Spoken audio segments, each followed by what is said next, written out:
Time for the late night boxing talks. It seems that everybody has finally caught up to what I've been telling you for approximately 3 years. I would say for 3 years. I've been telling people here on this channel, the older subscribers, real talk, what it do, Donnie, what it do.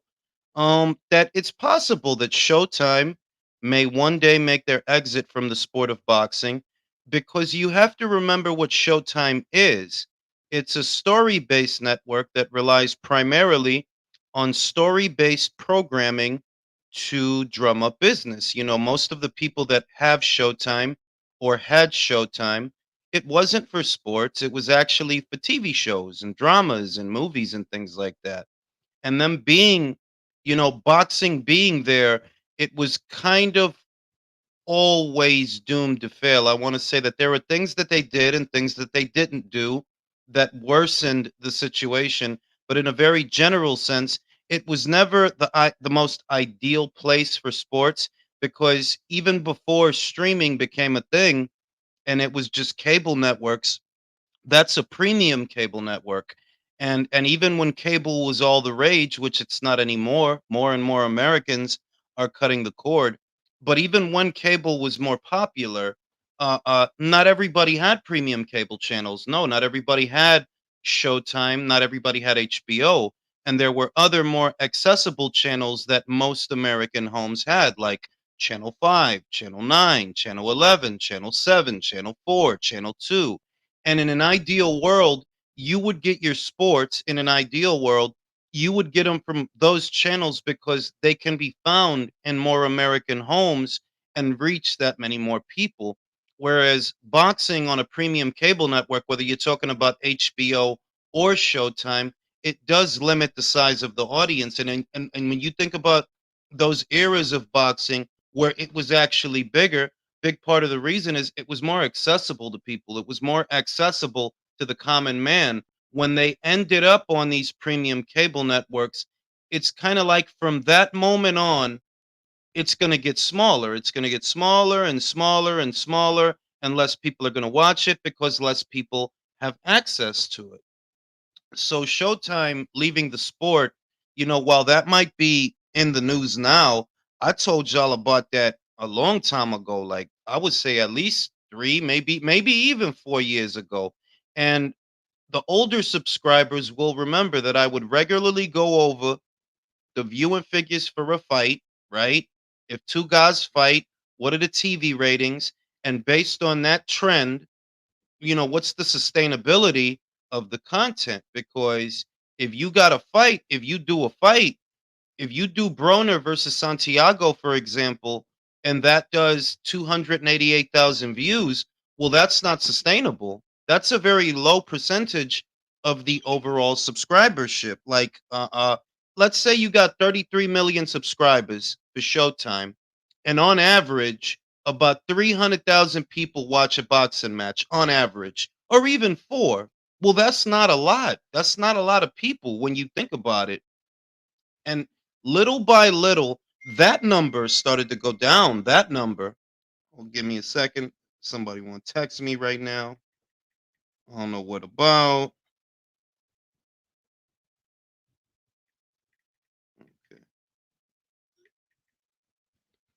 And yeah, that's not sustainable. That um, if you have 33 million or 28 million subscribers to the Showtime platform, and on average 200,000, 100,000, that's what a boxing match draws. That's not a good sign. That is less than 1% of the overall subscribership that's watching that. When you do the numbers, that means that less than 1% of the people subscribed to the platform are watching this particular kind of content, and you need that number to be up and up. You at least want it to be at least, I don't know, a half a mil on average, if anything, a half a mil to a mil. Because if you have 28 million subscribers, it makes it kind of obvious that if less than a million or less than half a million are tuning into this, all right, then we don't need this. That's how the higher ups are going to look at it. That's how the executives and all the people above a Stefan Espinoza, that's how they're going to look at it. They're going to be like, well, why are we spending money on this when it seems like most of our subscribers are not interested in this. You know, if you have a mild understanding of how these things work, you would have known the last 2 3 years. They're like, yeah, they on shaky ground, they in trouble because you need them numbers to be better. They're not just gonna keep throwing money at that shit and they not getting nothing back. And you had a lot of content creators and you had a lot of channels that when I'll do a video and I say that, like, yo, you know what? 200,000 buys for a Tank Davis fight, that's nothing.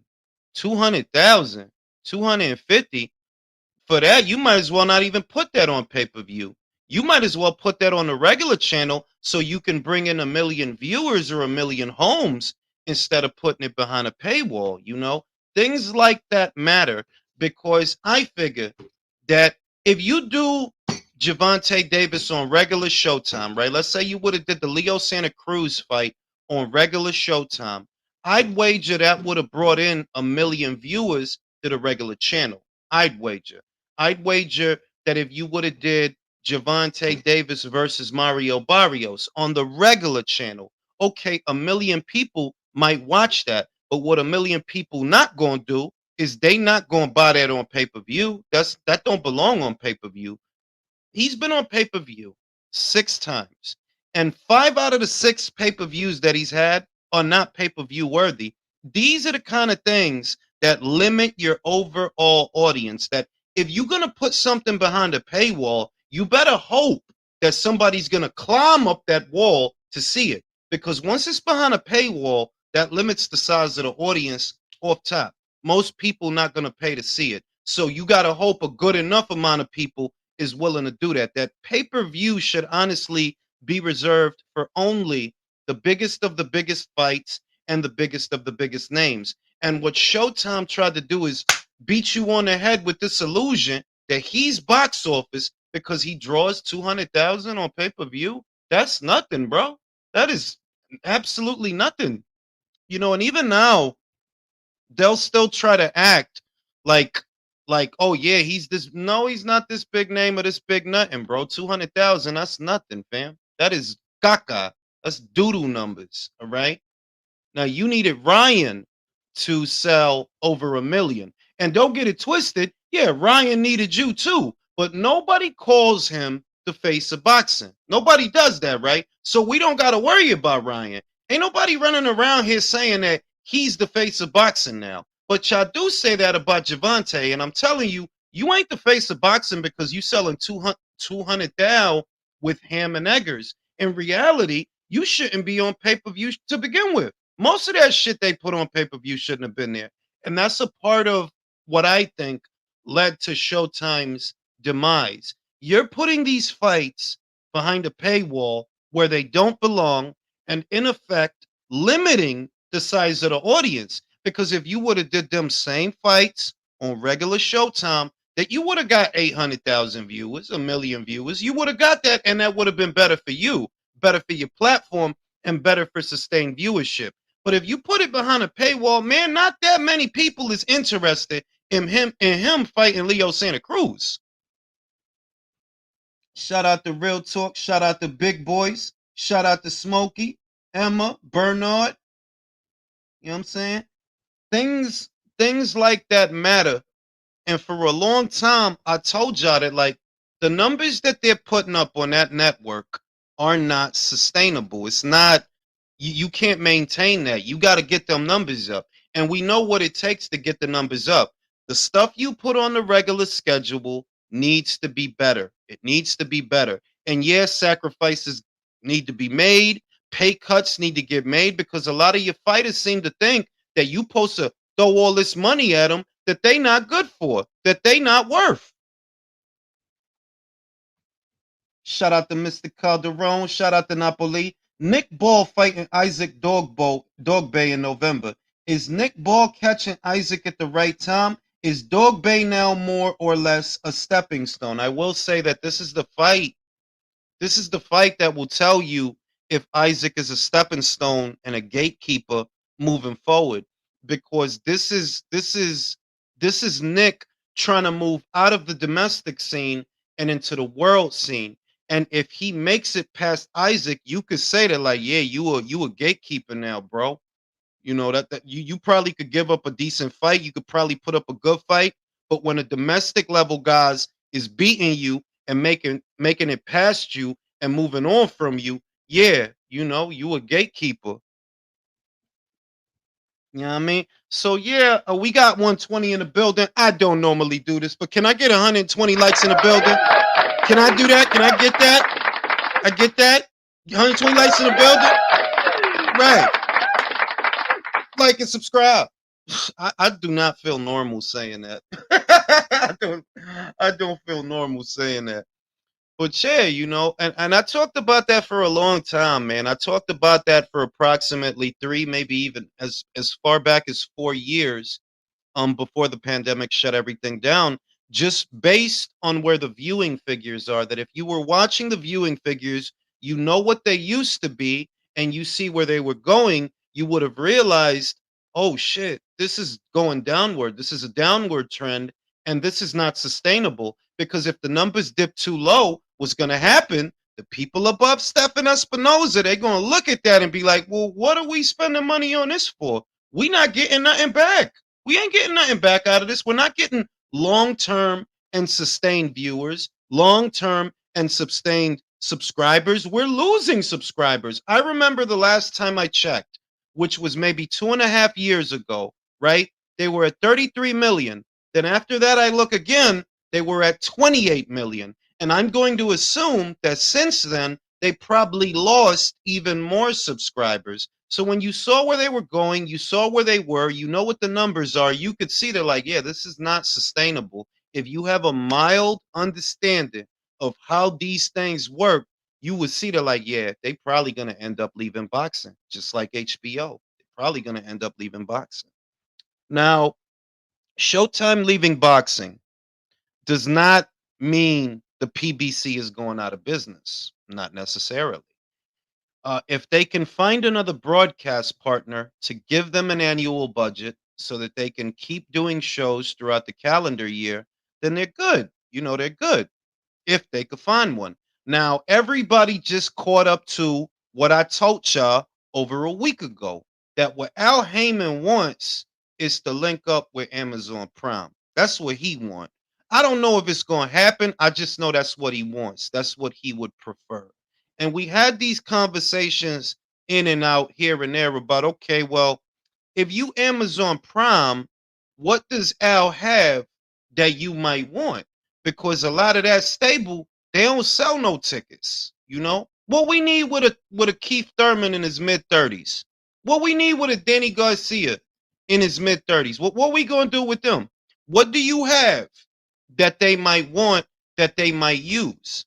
And what immediately stands out to me is, okay, you got two more fights with Canelo Alvarez. He signed a 3-fight deal this past Saturday. That was one of the fights. You still got two more fights with him, right? That is of some value. That is because his fans will follow him. If he's fighting on Showtime, then they're going to follow him to Showtime. If he's fighting on DAZN, then they're going to follow him to DAZN. Wherever he go, he has a strong enough core fan base that they will follow him. So that is something that you have of value. You got two Canelo Alvarez fights. You also have the Butterball. And it's like, I don't consider his fights valuable. I don't. You only had one valuable fight. That was the Ryan Garcia fight. You don't have a bunch of super fights that you could do. You had one and you did it already. But they might still pitch him because the people at Amazon don't know boxing. That's how Al be getting these network executives, because they don't know boxing. If you know boxing, and you look at it, it's like, well, yeah, you got Davis, but who he gonna fight? What big fight you gonna put him in? Frank Martin is not a big fight. Isaac Cruz rematch is not a big fight. Rolly Romero rematch is not a big fight. Those are not big fights. That's if you know boxing. And I think what Al kind of relies on is dealing with people that don't know any better.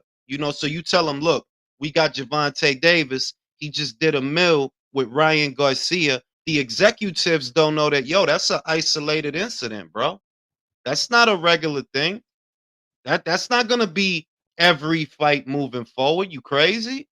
You can make the Devin Haney fight right now. It'll do good, but it ain't gonna do a mill. You could do the Stevenson fight right now. It'll do good, but it ain't gonna do a mill. And I feel like what he relies on is dealing with people that don't know any better. That it's not even that he that smart so much as he makes himself the smartest person in the room by being in the room with dummies, you know?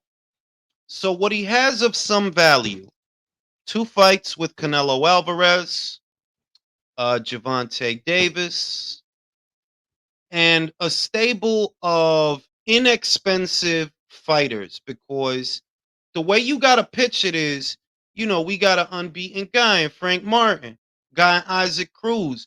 And what you got to tell them is, we can bring you content that doesn't cost you a lot of money because these guys don't cost a lot of money. See, I don't imagine that Amazon is going to like throw a $80 million budget at them. If they do, they do. But it's hard to imagine in this climate and in this economy that they would say, okay, here's 80 mil for you to do fights throughout the year. I don't even think that's what it would look like, if Amazon were to take them on. Because everything I told you is being confirmed little by little. That, yeah, Al want to jump in there with Amazon, but does he have enough to offer them? The people at Amazon don't realize that boxing is fragmented. It's very much fragmented. Your audience is divided primarily between two platforms now, but formerly three. The Zone is one, ESPN is another, and of course Showtime. Showtime exiting out the sport of boxing. You have two competitors for this audience. And if you Amazon, you say, well, what's really there that I should even try to compete with an ESPN or try to compete with a DAZN? That if I grab this content, am I even in the running? What is the value of this? That's what you got to look at. And see, Amazon has way more subscribers than Showtime does. They have over 100, like I think 140 or 150. But how many of those subscribers are boxing fans? How many of them are there on Amazon for sports? Like I have Amazon. I'm there for pornography. I'm just playing. I'm just playing. They don't have porn. But nah, how many of that 150 or whatever it is? How many of them are there for sports? Because that's a more important question than people realize that. For example, Showtime had 33 million subscribers, but of the 33 million, what percentage of that 33 million were there for sports? Not a lot. So you could have 150 subscribers, let's say, on Amazon. I'm one of them, by the way. I have Amazon Prime. What percentage of those people is actually there for boxing? What percentage? Because you could end up right back where you started. See, I feel that the most idyllic scenario for the sport of boxing right now is consolidation. The sport is too divided, and this audience is not big enough right now that y'all should be fighting each other. It's not big enough. The audience for it, you know? Boxing is not on the up and up per se in America. It's on the up and up in the world. Yes, UK boxing is bigger than it's ever been. Australian boxing is bigger than it's ever been. Asian boxing is bigger than it's ever been. Even Eastern Europe is doing more now than they used to do 20 years ago or 30 years ago. But in the American boxing scene, there's not enough of an audience for all this infighting. There's too much infighting, and y'all fighting over scraps. It don't make sense. What would make the most sense, but it's probably not going to happen because the shit that makes sense, that be the shit that don't happen in boxing. The shit that would make sense is consolidation. The most idyllic scenario is PBC going to ESPN which is not likely, or PBC going the zone, which is not likely. And the reason is kind of more idyllic for them to go to the zone is not a movie app. People that have the zone don't have it to watch reruns of Friends. They don't have it to order t-shirts. They don't have it for any other reason than sports. You see what I mean? That's what makes it the most idyllic scenario. In no way, shape, or form does the zone have as many subscribers as Amazon. But all of the zone subscribers, all of them, are there for sports. Whereas with Amazon, you tell me what percentage of those people are there to see a boxing match. They might be there to see 3 o'clock high. They might be there to see Phantasm. They might be there to see, you know what I'm saying, old reruns of the Ninja Turtles. What percentage of these people are there for boxing? That's the question. Yeah, PBC should go to OnlyFans, man. They should just go to OnlyFans, bro. For $9.99 a month, you get to watch Keith Thurman fucking shave his head. You know what I'm saying? So that's why I kind of view that as the most idyllic scenario, because a part of what has caused the audience to shrink is the sport is too divided and there's not a big enough audience for y'all to keep fighting with each other. Top Rank with PBC, PBC with Golden Boy, Golden Boy with it's the audience here is not big enough for all this infighting, consolidation, working together. And this is what I've been saying, a bipartisanship in order for you to get a good fight and he gets a good fight and they get a good fight. It works out for everybody. So you could increase the size of the audience to where maybe the market is healthy enough that y'all could go back to competing with each other. But right now, the market is not healthy enough for y'all to be fighting each other. It's not. It's not enough eyes on the sport for y'all to be fighting. Y'all need to get them numbers up. Y'all need to get them eyes up, that interest up. You need to appeal to that younger generation, right? Them kids, that's kids right now. Get them into watching boxing by showing them other young guys, young girls, and girls with big old asses. Bring back ring girls. I don't know why Al Heyman don't like ring girls, bro. Everybody like pussy. Bring back some ring girls. You need to appeal to the next generation of viewers at home, and you not doing that. You ain't been doing that. You know, you ain't been doing that. It's a lot of little things that contributed to Showtime Boxing's demise. Small decisions that were consistently made that shrunk the size of the audience. Too many fights behind a paywall. Too much division. You know your audience. You act dumb. You know, like when Richard Schaefer, when they was doing all that shit over there with them and all of that. Yeah, I see more people asking for Mikey Garcia with Spence than Crawford. This motherfucker literally said that. You tried to beat the whole boxing community on the head, telling them, yeah, they rather see Spence fight Mikey than Crawford. Are you an idiot? You ignored your consumer base because you thought that the market was healthy enough for you to do that. You ignored what the people were telling you that no, they wanted Crawford. They didn't want Mikey.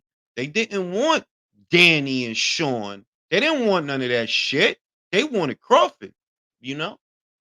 And you ignored them for 5 years. And in the 5 years you did that, your numbers was going down. In the 5 years you did that with the AJ shit. That fight, if them two men never fight, I'm gonna blame Showtime. Why? You acting like you was pretending that Wilder was doing something over here that he was not doing. You knew. That's why you offered AJ a contract. You knew. They're like, yo, that AJ kid is popping over there in the UK, man. He's selling now. He doing big things, big numbers. Y'all literally offered him a deal. I'm not talking about the Wilder fight. Y'all wanted to be the official broadcast partner for his fights in America. Y'all knew that kid was doing big things, and y'all tried to act stupid like Wilder was doing that over here. Y'all know what that man numbers was, man. You know that dude wasn't rocking like that out here. Y'all knew, yo, this dude is making cake. This dude is making bank over there in the UK. And Wilder, he hadn't even been on pay per view yet. So what are y'all arguing about? All you had to do was Wilder, look, go over there and do your thing, bro. Go over there and do your thing, bro. You tried to do the okey doke with the Fury fight. That blew up in your face.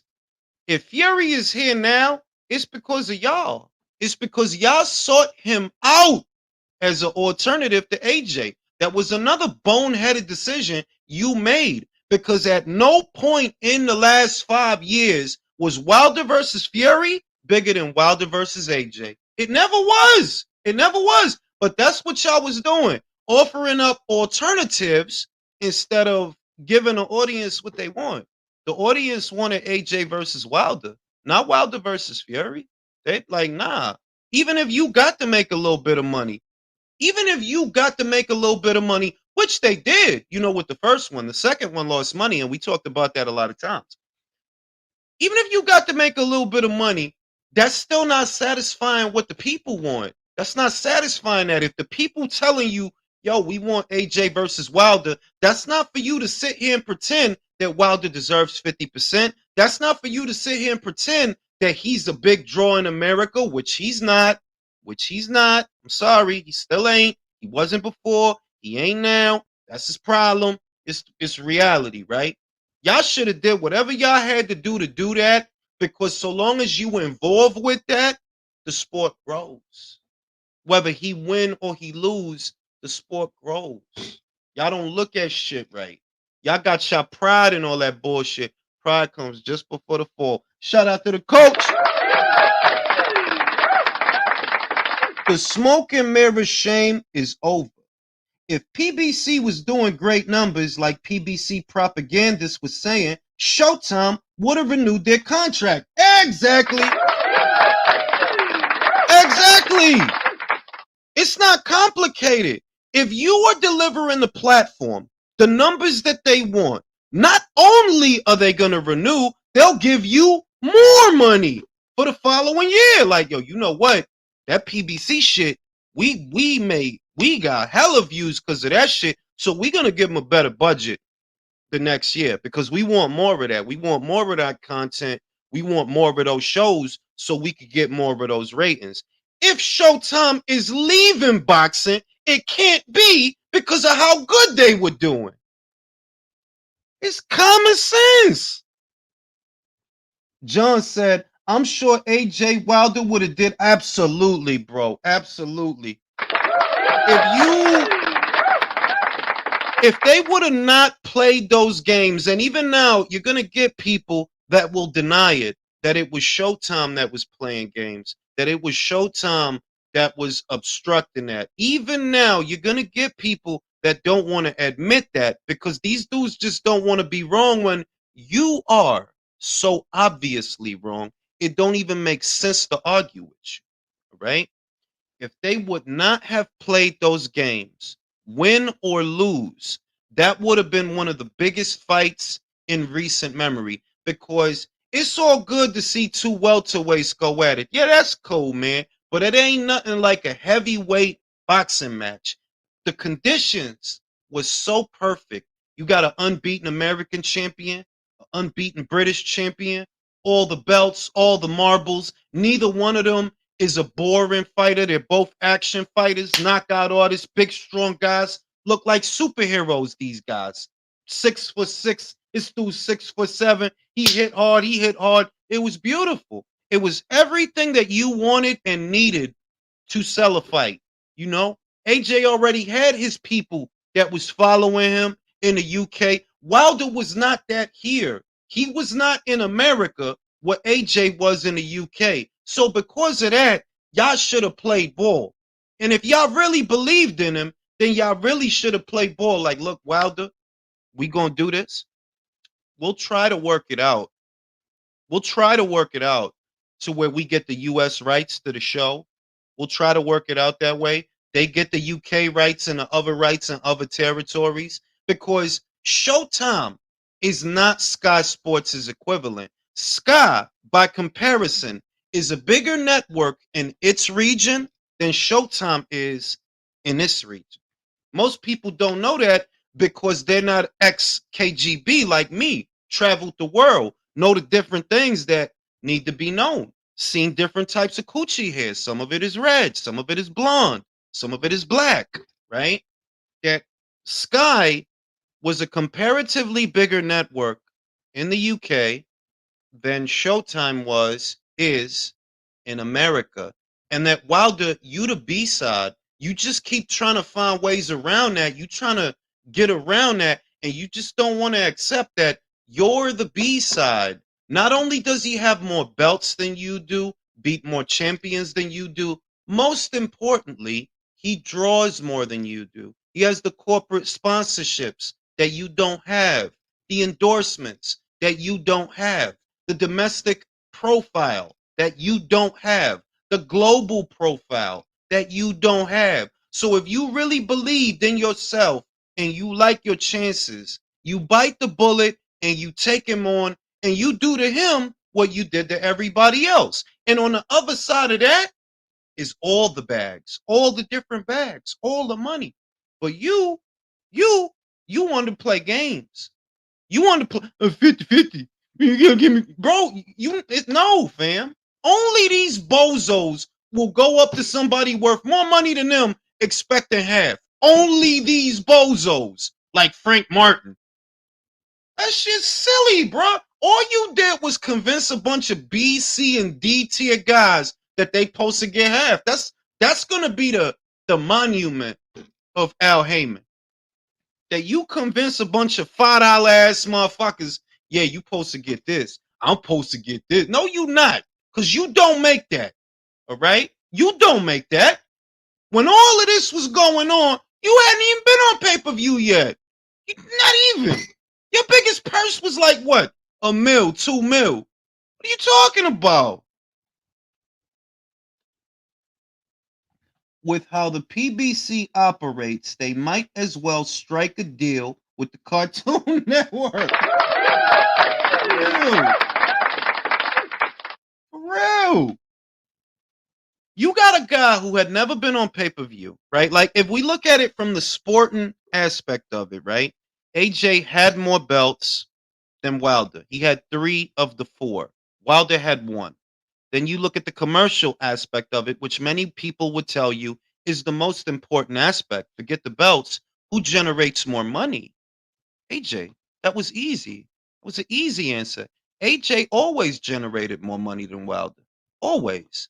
And you had people that was like they was trying to deny this. They was trying to like live in a bubble. No, Wilder popular too. No, he's not, bro. No, the fuck he ain't.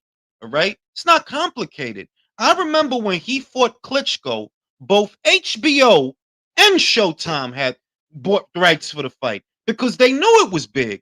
HBO and Showtime.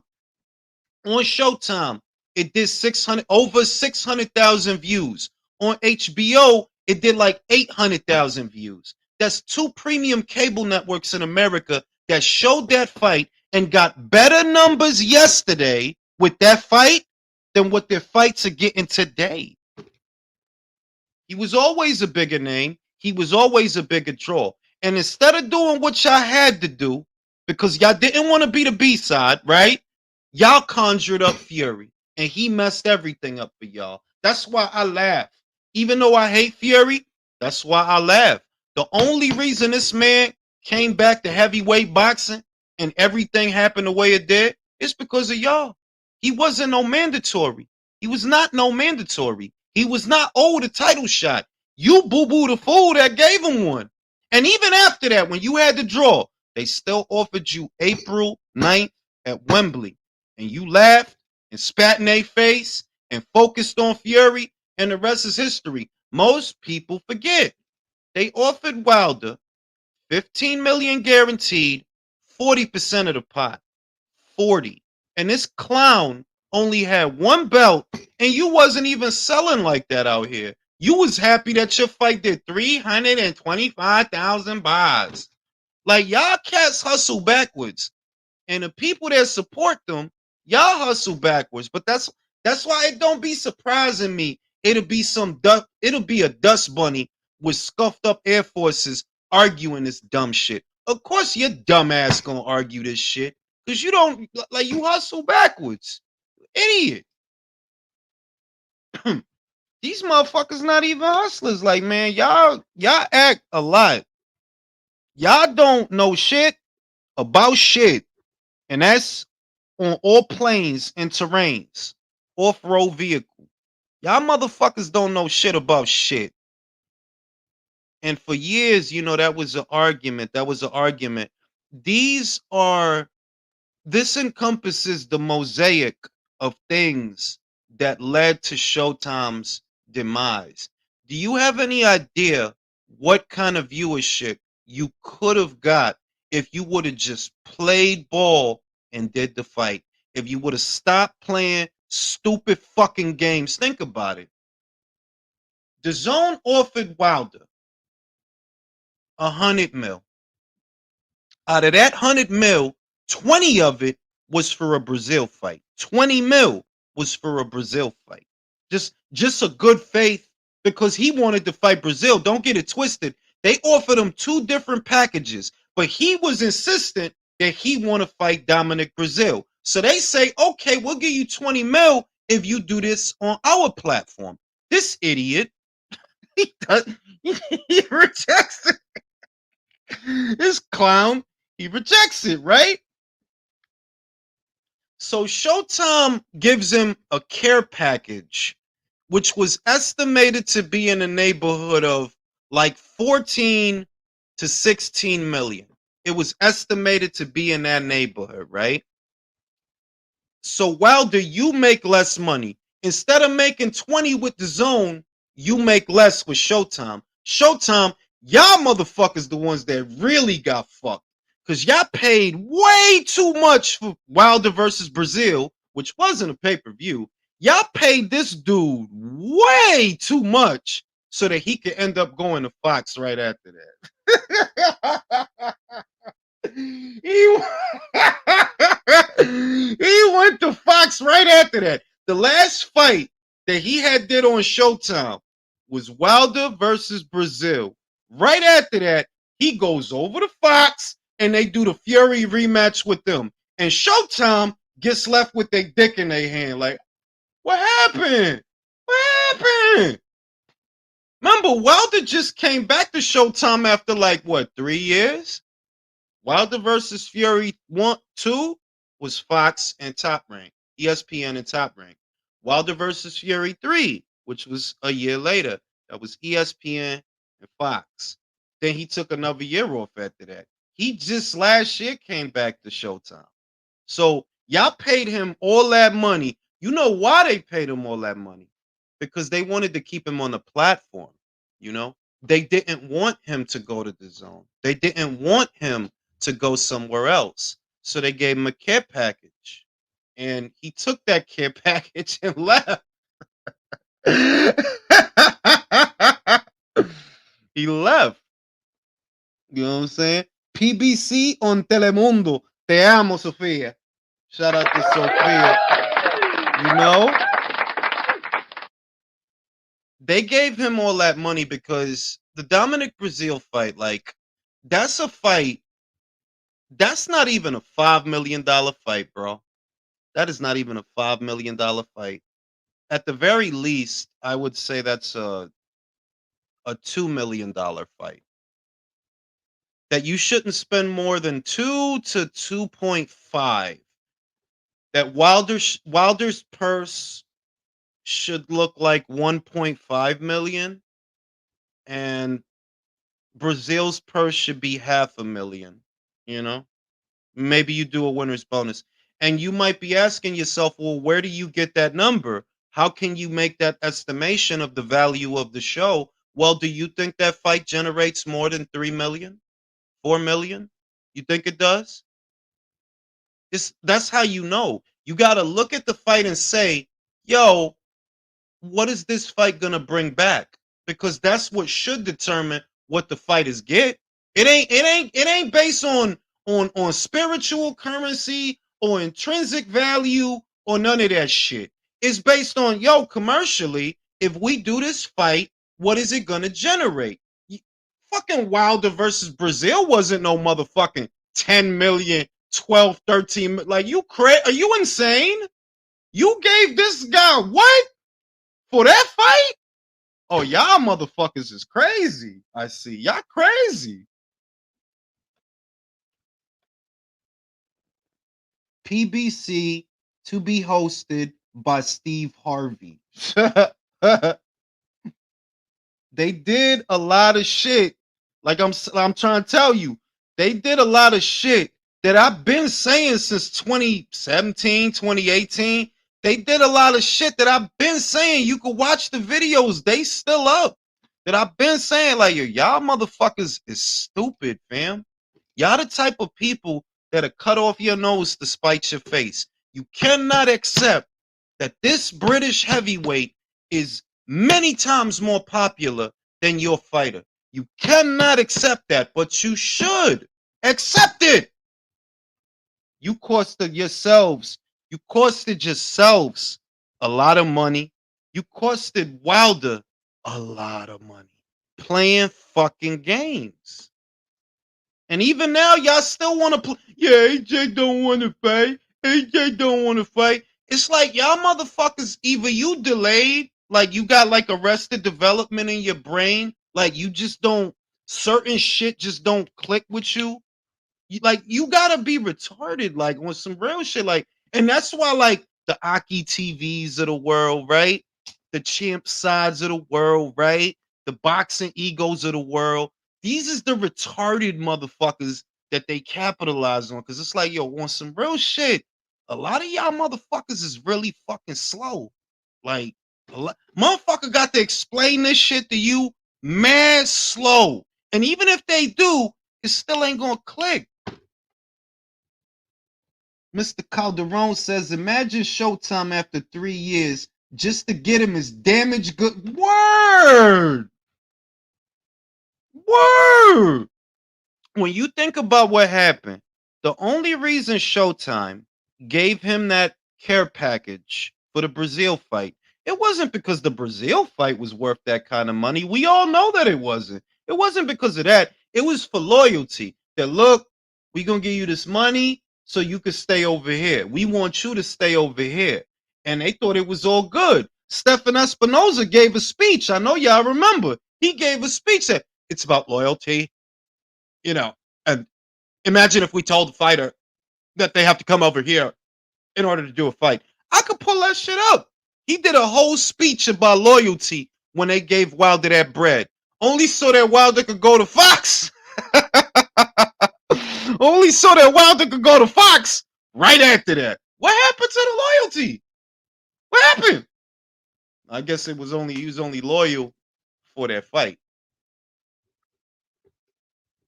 Trying to tell you, man. A lot of these motherfuckers, man. Now, it's certain boxing channels that are no longer boxing channels, right? I know of a few content creators that used to make boxing content that don't anymore, because everything I told you would happen, literally, everything I told you would happen the last 4 years, it happened. Didn't I tell you Crawford was going to beat the shit out of Spence for 5 fucking years? I didn't tell you that? Yo, if you put Spence in the ring with Bud, Bud is going to destroy this man.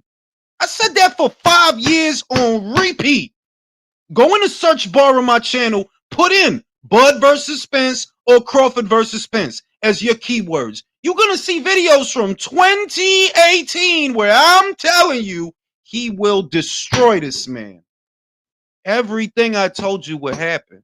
I told you, Showtime's viewership, that's not sustainable. Them numbers got to be better. For y'all to stay in the sport of boxing, them numbers, you got to bring them numbers up.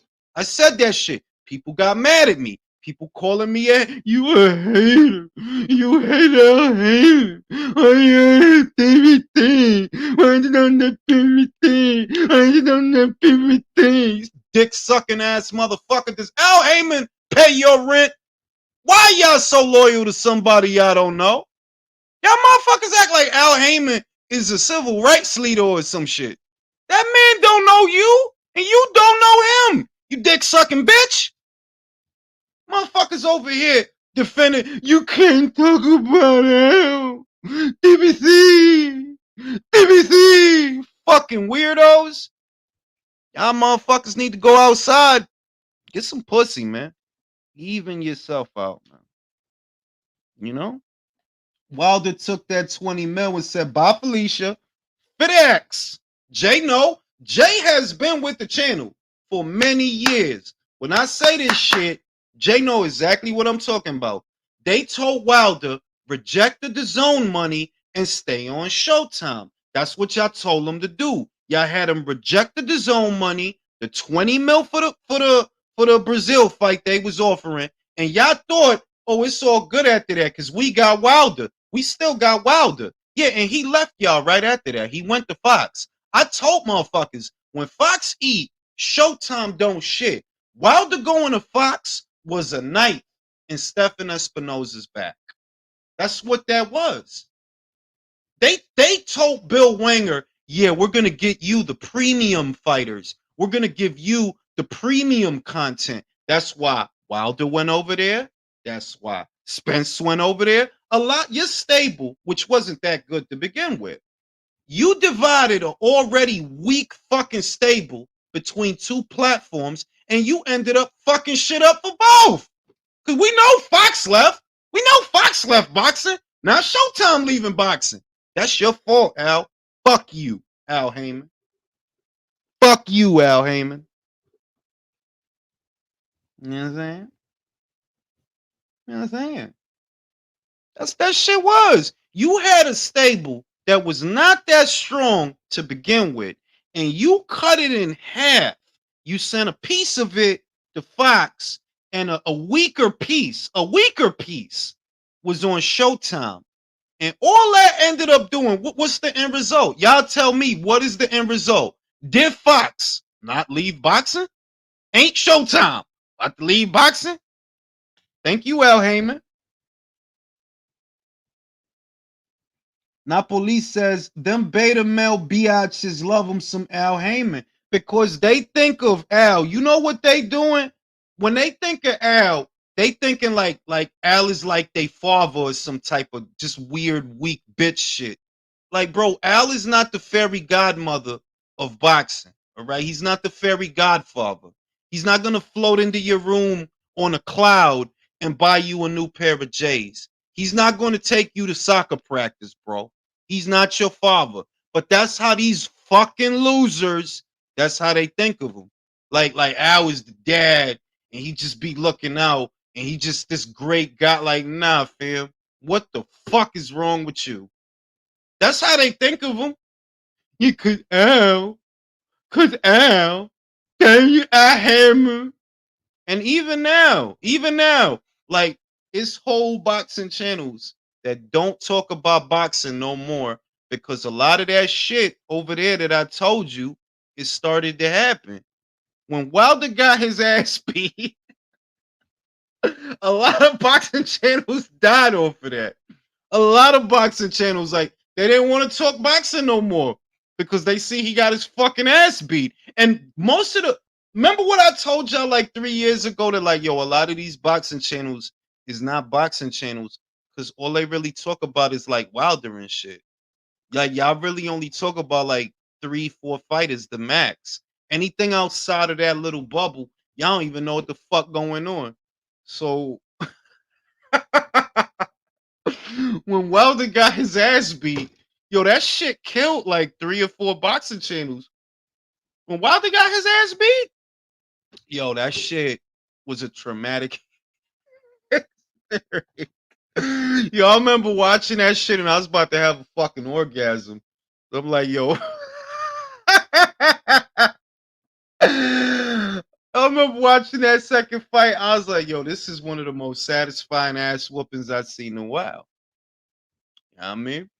And a lot of channels stopped talking about boxing after that, right?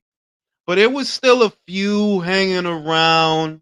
It was a few that made a lot of money off of the glove gate, off of the glove gate conspiracy, all this bullshit. It was a few that was still around. You know what I mean? And they thought it was all good. Like, he gonna get it back in blood. He's gonna get it back. I'm telling you, he's just gonna get the shit beat out of him, man. That if you smart, bro, yo, go chill, fight some other people, work on things, and come back. Don't let your pride get the best of you. You don't win the stir fight. Nah. He gonna get you back in blood. He gonna get you back in blood, you fucking retards, man. Was your mothers drinking when they had a lot of y'all motherfuckers? I'm just curious. Cause it gotta be a reason y'all motherfuckers is that stupid, like on some real shit. There has to be an explanation that a lot of y'all grown ass motherfuckers is that dumb. What you thought something different was gonna happen? Like what you thought Wilder was gonna turn into like an Autobot or some shit?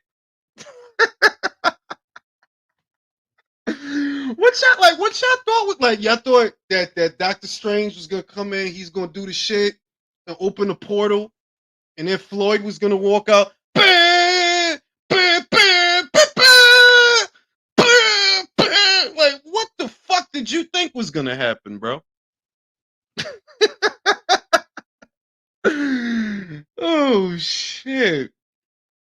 They thought Doctor Strange was gonna be in the locker room with the portal, and Floyd was gonna walk out.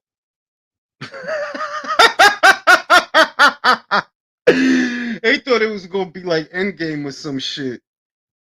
All the Floyd gonna walk out, the Ultimate Warrior, Hulk Hogan. Like you really thought he was gonna win the third fight? Didn't you see the second one? Right? And now what remains? Now they're doing that with Spence. He needs to buy Bent that 154. He need like, yo, baby Sophie. Give me a second, y'all. I'm about this is my daughter. Y'all give me a second.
But chair, yo, they don't understand. They didn't want to understand that a lot of that shit that they were celebrating was killing the PBC. A lot of that shit, delaying the Crawford fight, yeah, that's not good for boxing. See, I'm for the betterment of boxing because of the trickle down effect. That if the sport of boxing is popular, right? If the sport of boxing is doing good, then I am doing good as a content creator because when the sport is buzzing, you see the influx in the views. You see the influx in the clicks per minute or whatever. You get the money. You see what I mean? That if the sport is doing good, you can see it. And when interest in the sport is not good, you can also see it. So I'm all about the betterment of the sport. I want all of us to eat, and there's plenty of money to make, right? Whereas these guys, they thought it was more important that Wilder fight Fury instead of AJ. Now look at how that shit turned out. Stupid motherfuckers. Did you get what you wanted? Did it work out how you thought? You know what I'm saying? I had to order some Taco Bell real quick. That's what I was on the phone doing. Shout out to my man Ed Perez. Heyman took advantage of Oscar when he was in rehab and stole his boxing stable. Heyman doesn't know what loyalty means. Exactly. Exactly. They tend to forget that. They're like, yo, dog, like you talk they want to like deify Al Heyman. They want to deify him. They want to turn him into a deity, like, oh, he's this guy. Oh, Al Heyman. Let me turn the reverb on. Al Heyman. Al Heyman. Heyman. They want him to be like Saint Paul, like Saint Pope Paul John Paul V or some type of shit. That ain't nothing but another thief, you dumb motherfucker. Ain't nothing but another thief. But they want him to be like John Paul Gaultier or some shit. Man, he saved every one of us. Stupid motherfuckers. I'm gonna do my shit, bro. Let me do my shit. Zolani Tete. Zolani Tete. Reverb is strong, yo. They want Al Heyman to be like the Archangel Michael or some type of shit. Al Heyman, he will save us. Stupid motherfuckers, man. I wish I could throw my phone at these motherfuckers. Like, yo, you can't really be that fucking stupid.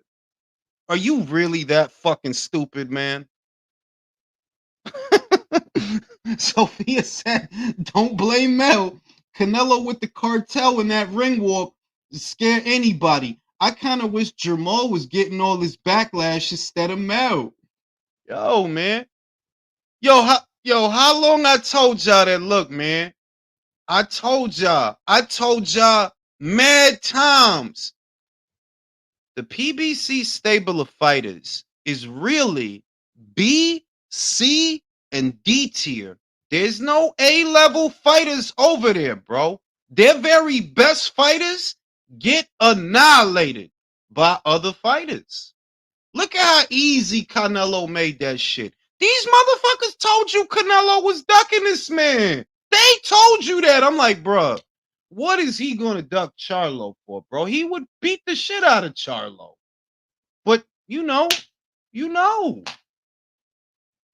Trying to tell you, man. And it's not just Charlo, David Basic Vides. Bro, like, now y'all hyping him up. Another hype train. Choo choo. Another one. And motherfuckers don't learn. Motherfuckers don't learn. So y'all didn't learn from all these PBC fighters that end up getting their ass beat, right? You didn't learn when a 40-year-old Manny Pacquiao goes in there with Thurman, bang, knocks him down in the first round, takes his belt, 12-round decision. He is 40. You never asked yourself, yo, how come Jeff Horn made him look old as shit, but Thurman didn't? None of it clicks. Is it because Thurman's not as good as you thought? Because if he was as good as you thought, then he would have knocked out Manny. He would have Marquez Manny. None of that happened. What does that tell you about Marquez? That he was able to do that through a prime Manny Pacquiao many, many years ago. And these fighters who you love to pole smoke, these fighters you love to glaze, they could not do to Manny what Marquez did to Manny. What does that tell you? It's not clicking, right? It's too abstract for your little fucking brain. Stupid. fucking motherfuckers. I hate these motherfuckers. I hate these motherfuckers. Ooh, I hate these motherfuckers. Because they love to argue. I'll be in my lane, tweeting on my page, being a good guy that I am, minding my business, having fun, doing what I do. And these motherfuckers will come over here trying to argue with, like, bro, stop talking to me. You don't know shit about boxing. And I told him 5 years. I told him, listen, man, that Spence guy is not what you think he is. He's not what you think he is. If you put that man in there with Terrence Crawford, when I see that happy face smiling back at me, Terrence Crawford, I told y'all he was going to beat the shit out of that guy. I told y'all he was going to make it look easy. I told y'all they not. Spence is too simple. I told y'all. I warned y'all. Y'all want to argue with me. Be on my phone, just chilling. Marquez was 39 when he slept Pacquiao. Terrence Crawford, when I see their happy faces smiling back at me. Terrence Crawford. Remember in the 80s when the singers used to do that to be dramatic? They'll hang on to the headphones. We are the world. We are the children. You know what I'm saying? Jules, you hear these clowns talking about Tank versus Tio like they bought the rip. Bro, listen, Mr. Calderon. Bob Arum is on camera telling Marcos Villegas, shout out to Marcos Villegas, shout out to Fight Hub. He told him, yo, we working on Teofimo versus Garcia. All right. He got the picture with Oscar and all that. He went to Golden Boy offices. They smoked some pot. Oscar did some coke. Bruh, they will believe anything depending on who's saying it. Word, B. Y'all remember in the 80s? The singers, we are the world. We are the children.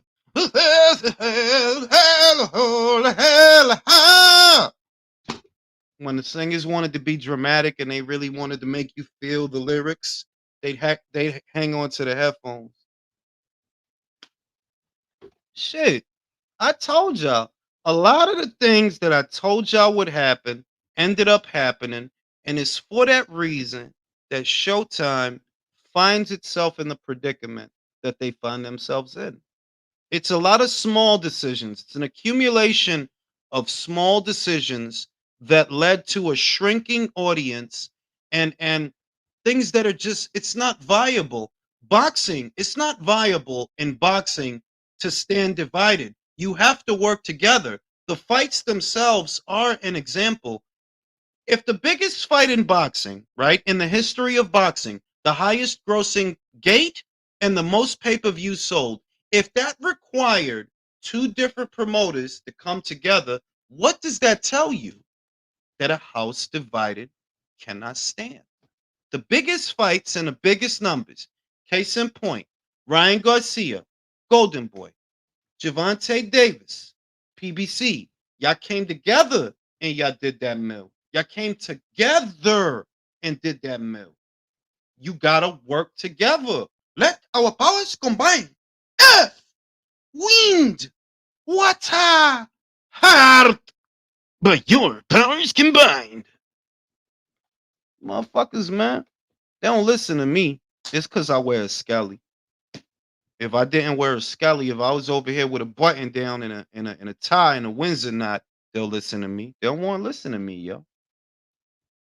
They're not hearing me. Now I'll be right back because I'm gonna smoke a cigarette. And I'll be right back after these commercial messages.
Goodbye.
Goodbye.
Trying to tell you guys, man. Turn the reverb on. About to post the link in the chitty chat. Get it popping. You know what I mean? And I told y'all, man. I told y'all that days are numbered. I told y'all their business model is not sustainable because the size of the American audience that consumes boxing is not big enough for y'all to try to be in a biosphere. It's not big enough. You know what I'm saying? Y'all trying to have like y'all own little ecosystem, and y'all don't have enough to do that. Now, if you had enough, that'd be different. You trying to do some like UFC type thing, not realizing boxing is bigger than that. It's so big that you cannot sustain doing that. The biggest fights that you could hope to make require you to have good relationships with the other promoters. It might require you to deal with Eddie. It might require you to deal with Bob. It might require you to deal with Oscar. But y'all thought y'all mind is like, you must think it's 2014 and Mayweather is still that guy, which is what I think it is. That's a part of what I think it is. They still think it's like 2014. and Floyd is still that dude. Nah, fam, he not that dude. I'm sorry if that hurts you. I'm sorry. I'm gonna open up the chat to the panel. Get it popping.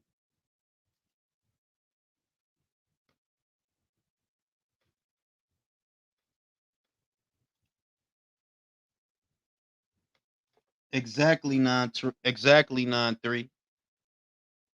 Or for Floyd's celebrity in previous years, that is what helped to service as the launch pad for the PBC because he was popping. He was pound for pound number one. Everybody was buying his fights, whether they liked him or not. They were buying his fights, and off of that, they was able to get the PBC off the ground. Off of that, it was really off of that.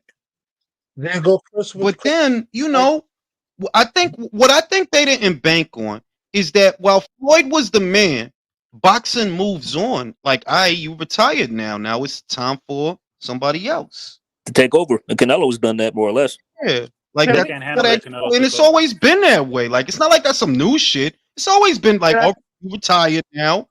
That's No, they it. really thought it was gonna be Adrian Broner. Yeah, for real. really For real. They really thought. Honestly, it was. yes. Honestly, yes. And until Maidana fucked his ass up. Maidana killed that I hype still train. watch that shit when I'm having a bad day. Until Man, Maidana Maidana fucked his prime ass up that bitch. and then motherfuckers knew that, like, all right, this guy clearly is not He ain't it. going to be he's not going to be the next Floyd. And look, the signs was there because you had whoever Mike that is, I'm telling you, fix that shit. Damn, already? There go Chris with the crispy ass mic. There go Chris with the Chris fucked up with the mic. fucked up There mic. go There go Chris with the fucked up mic. There go Chris with the fucked up mic. What about the remix, the crispy mic? Because I didn't come in with no bullshit today. Yo, I'm What the about fuck to is hire wrong with you? DJ Khaled for the remix, bro, and we gonna get Gwen Yo. Stefani to sing the hook. There go No, Chris with the bro. fucked up mic. There go Chris with the fucked up mic. That shit we don't is listen. bananas. Another We- one. We don't listen to No Doubt no more, bro. That's the 90s. We don't listen to No We the Doubt no more. best. Nah, she gonna pull out her dog nose titties like it's gonna be sad titties gonna be pointing down. When the titties is happy, they point up, but when they old, they point down. Like I saw downhill from there. That's Y'all fucked up, G. believe Gwen Stefani chill out. 54? They looking at the She's ground and 54 years shit. old? They looking at the ground, yo. Y'all believe Yo, she's can I- 54? That Can shit's I crazy. talk my shit? Yo, Can I listen, talk my I'm shit? can let me say this. The only version of Gwen Stefani that I like is No Doubt. No Doubt. When Yes. Yeah. when Yes, she No Doubt, when she of course. started on that other shit, I was like, yo, this corny bitch. Holler This back shit's girl. corny. Holler. Everybody loves that holler back girl shit, don't they? I hated, bro. Listen, I hated. that song. It's like Fergie. It's like Fergie when she first got with the Black Eyed Peas, right? Yeah, I Yes. liked that first song. People dying. That shit was like, I was like, oh yeah, that shit high, yeah. But then she When went she solo. got- She went solo. Yeah. Talking about some real shit. Go to the None of that bedroom, shit you aged Asian fucking thing. None of the other shit they did aged well at all. None of well, you know, like they No, still I like play. Joints They and Jams. still I like use Joints the and other Jams. shit for That's it. parties and shit. What's that shit? What's that popular song, Chris, that they did? That it's mad corny, Louder. Okay. but it's catchy. What's that Is song? it by Fergie? Is it by Fergie? It's Will I And she's still Am. It's what running, like it's running, Black Eyed running, Peas. running, That shit, yo, that shit. Let's get it started. Oh, yeah. Let's get it started in here, bro. That shit is the That's corny. Yo, listen, on God, that's one of the corniest fucking songs ever, ever, You still bumping into it, bro. though. I mean, like, in Still her defense, like, y'all might disagree, but I did listen to Fergie's first solo album. It actually wasn't bad. It wasn't bad. Listen, it's like what happened to Jewel, bro. I love Jewel as a bluegrass singer, bro. Like her voice was hypnotizing. Like I used to want to eat her ass. Like, ooh, who's this country ass girl playing this guitar, singing these songs? Who will stay? That was my shit. And she got on this pop shit. I was like, oh, you done sold your soul, you bitch. I want to hear this bullshit. That's usually what a lot of them end up doing. They get away from what made them great in the first place. Honestly, They Jessica Simpson, Mandy Moore, that whole That's a flock of That's a joints. fact. They That's a all fact. sold Why? through, bro. That's They, a fact. think about it. Like they didn't. The way they came out and the way they ended up is not the same. Like nah. Like some of y'all was alternative singers and shit. Some of y'all was Ask Amanda Bynes. Ask Amanda Bynes. yeah. Nah. You see what happened Yeah, to her? yo. That's, can I talk my shit, please? Can I talk my shit Go about ahead. Jamel Charlo? The floor is mine, Joe Jamel. Twin Charlo. I hope you know you'll never be Jamal, bro. After that performance, Jamal ain't shit, but you ain't shit either. After Listen. that performance, no, let me talk. Let me talk. I want to cut eyes. I really want to violate. You cub ass, bitch ass, Simba ass, fruitcake ass Nah. motherfucker. He Let me not talk. All Simba, that. bro. Called him You got Simba. Simba, Don't Bro, baby. he even not don't even even Simba. bring it. Listen. Let He me not talk. Simba. Leave He's Simba out of it, Simba. bro. Let me talk. Let me Leave talk. Simba Let me out of talk. it, bro. No. That's live action Simba, Simba, Tofu. bro. now, cause Kovu, Simba, whatever, they let their fucking fathers die. Okay, now to you, Jamel. Oh We don't shit! ever want to hear no lines only shit. We don't want to hear nothing. You fool, Duke. Cubs only. You Cubs fucking only. fool. Bro, the worst Gazelles shit. only. Listen, the No. Let me worst shit finish. is Let me Cam. You finish. know Let it's me finish. bad when Cam and Mason bet. Nah, Yo, Gazelles only. because think yo, about, listen, listen. can I let me finish?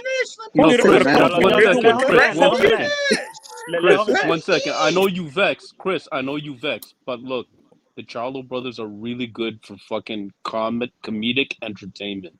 These You don't guys are give a fucking fuck. great for that shit. Back to what I was saying.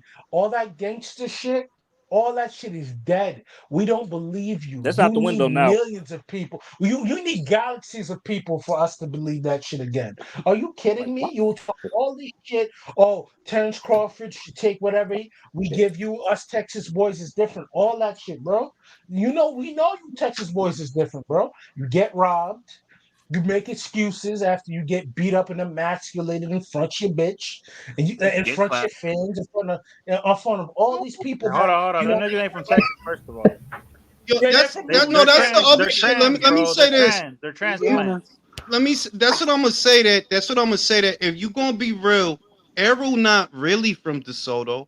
Nah, that's a transplant. I And you think from New he. York? He from Wait, he from what? Brentwood. Wait, hey, Jay, hey, No, Jay. He's from Oh Long well, no, Island, I'm New just saying. York. I'm not like I No, just saying. he was born No, in no, New York. that's what I meant. That's what I He meant. ain't Like, from New no, York. that's All what I meant. right, That's what I but meant. don't put that shit on me. I Them, Don't mean, them put that niggas shit don't on. want him either. Them niggas don't want him either. right, I yo, didn't do that Claim him. shit.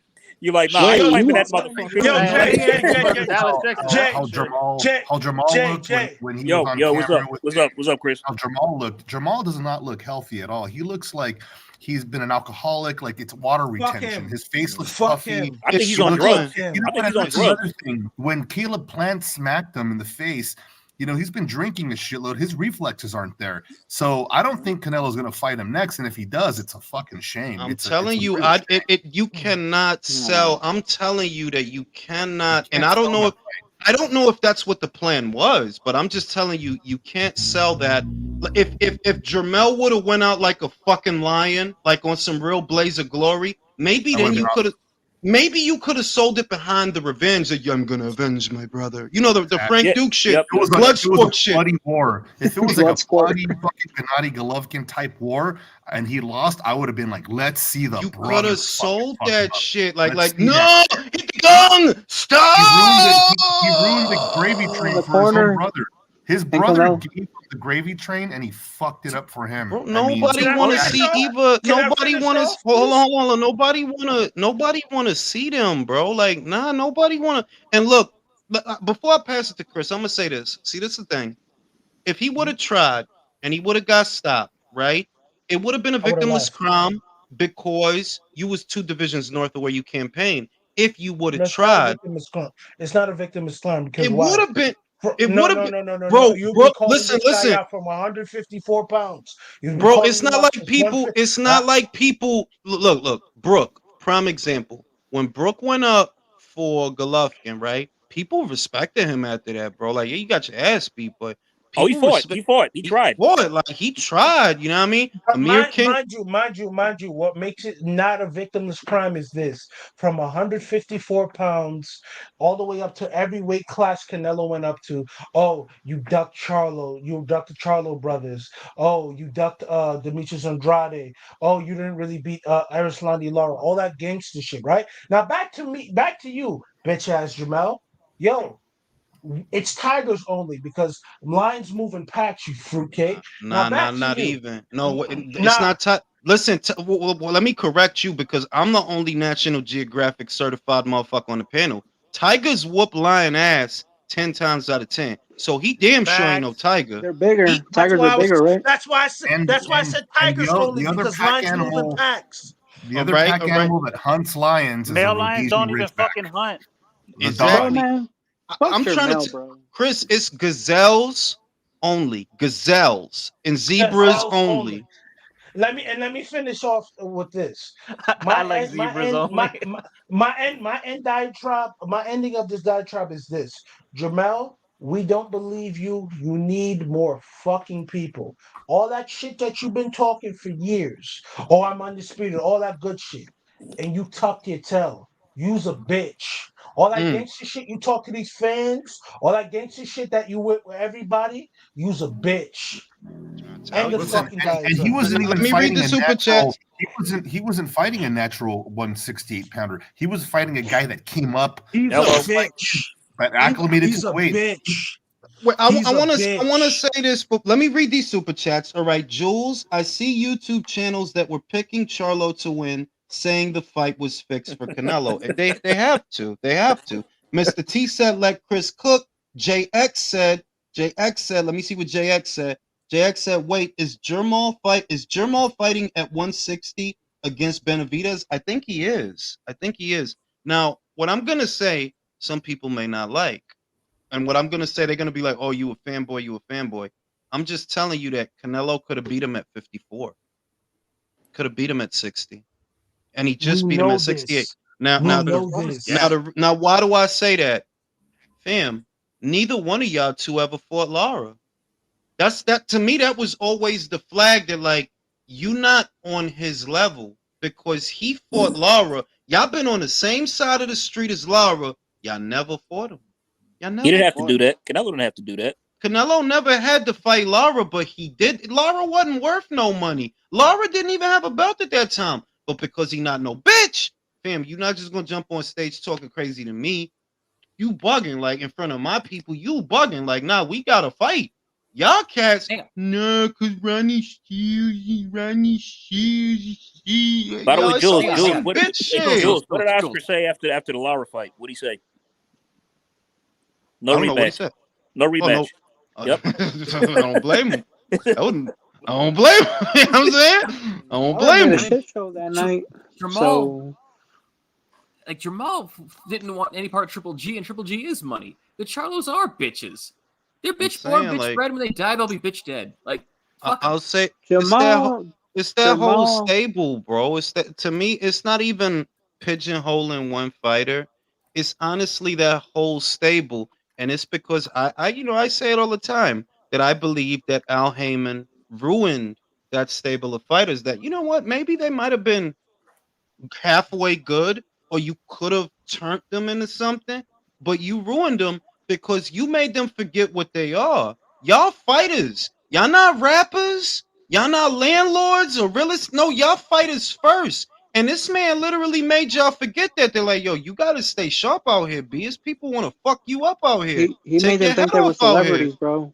Bro, he made them think they were Eso. celebrities, bro. Que eran Eh? famosos y que quién sabe qué, pero no valían No, verga. Broner wanted to be a fucking. Broner didn't want to box. Broner wanted to rap.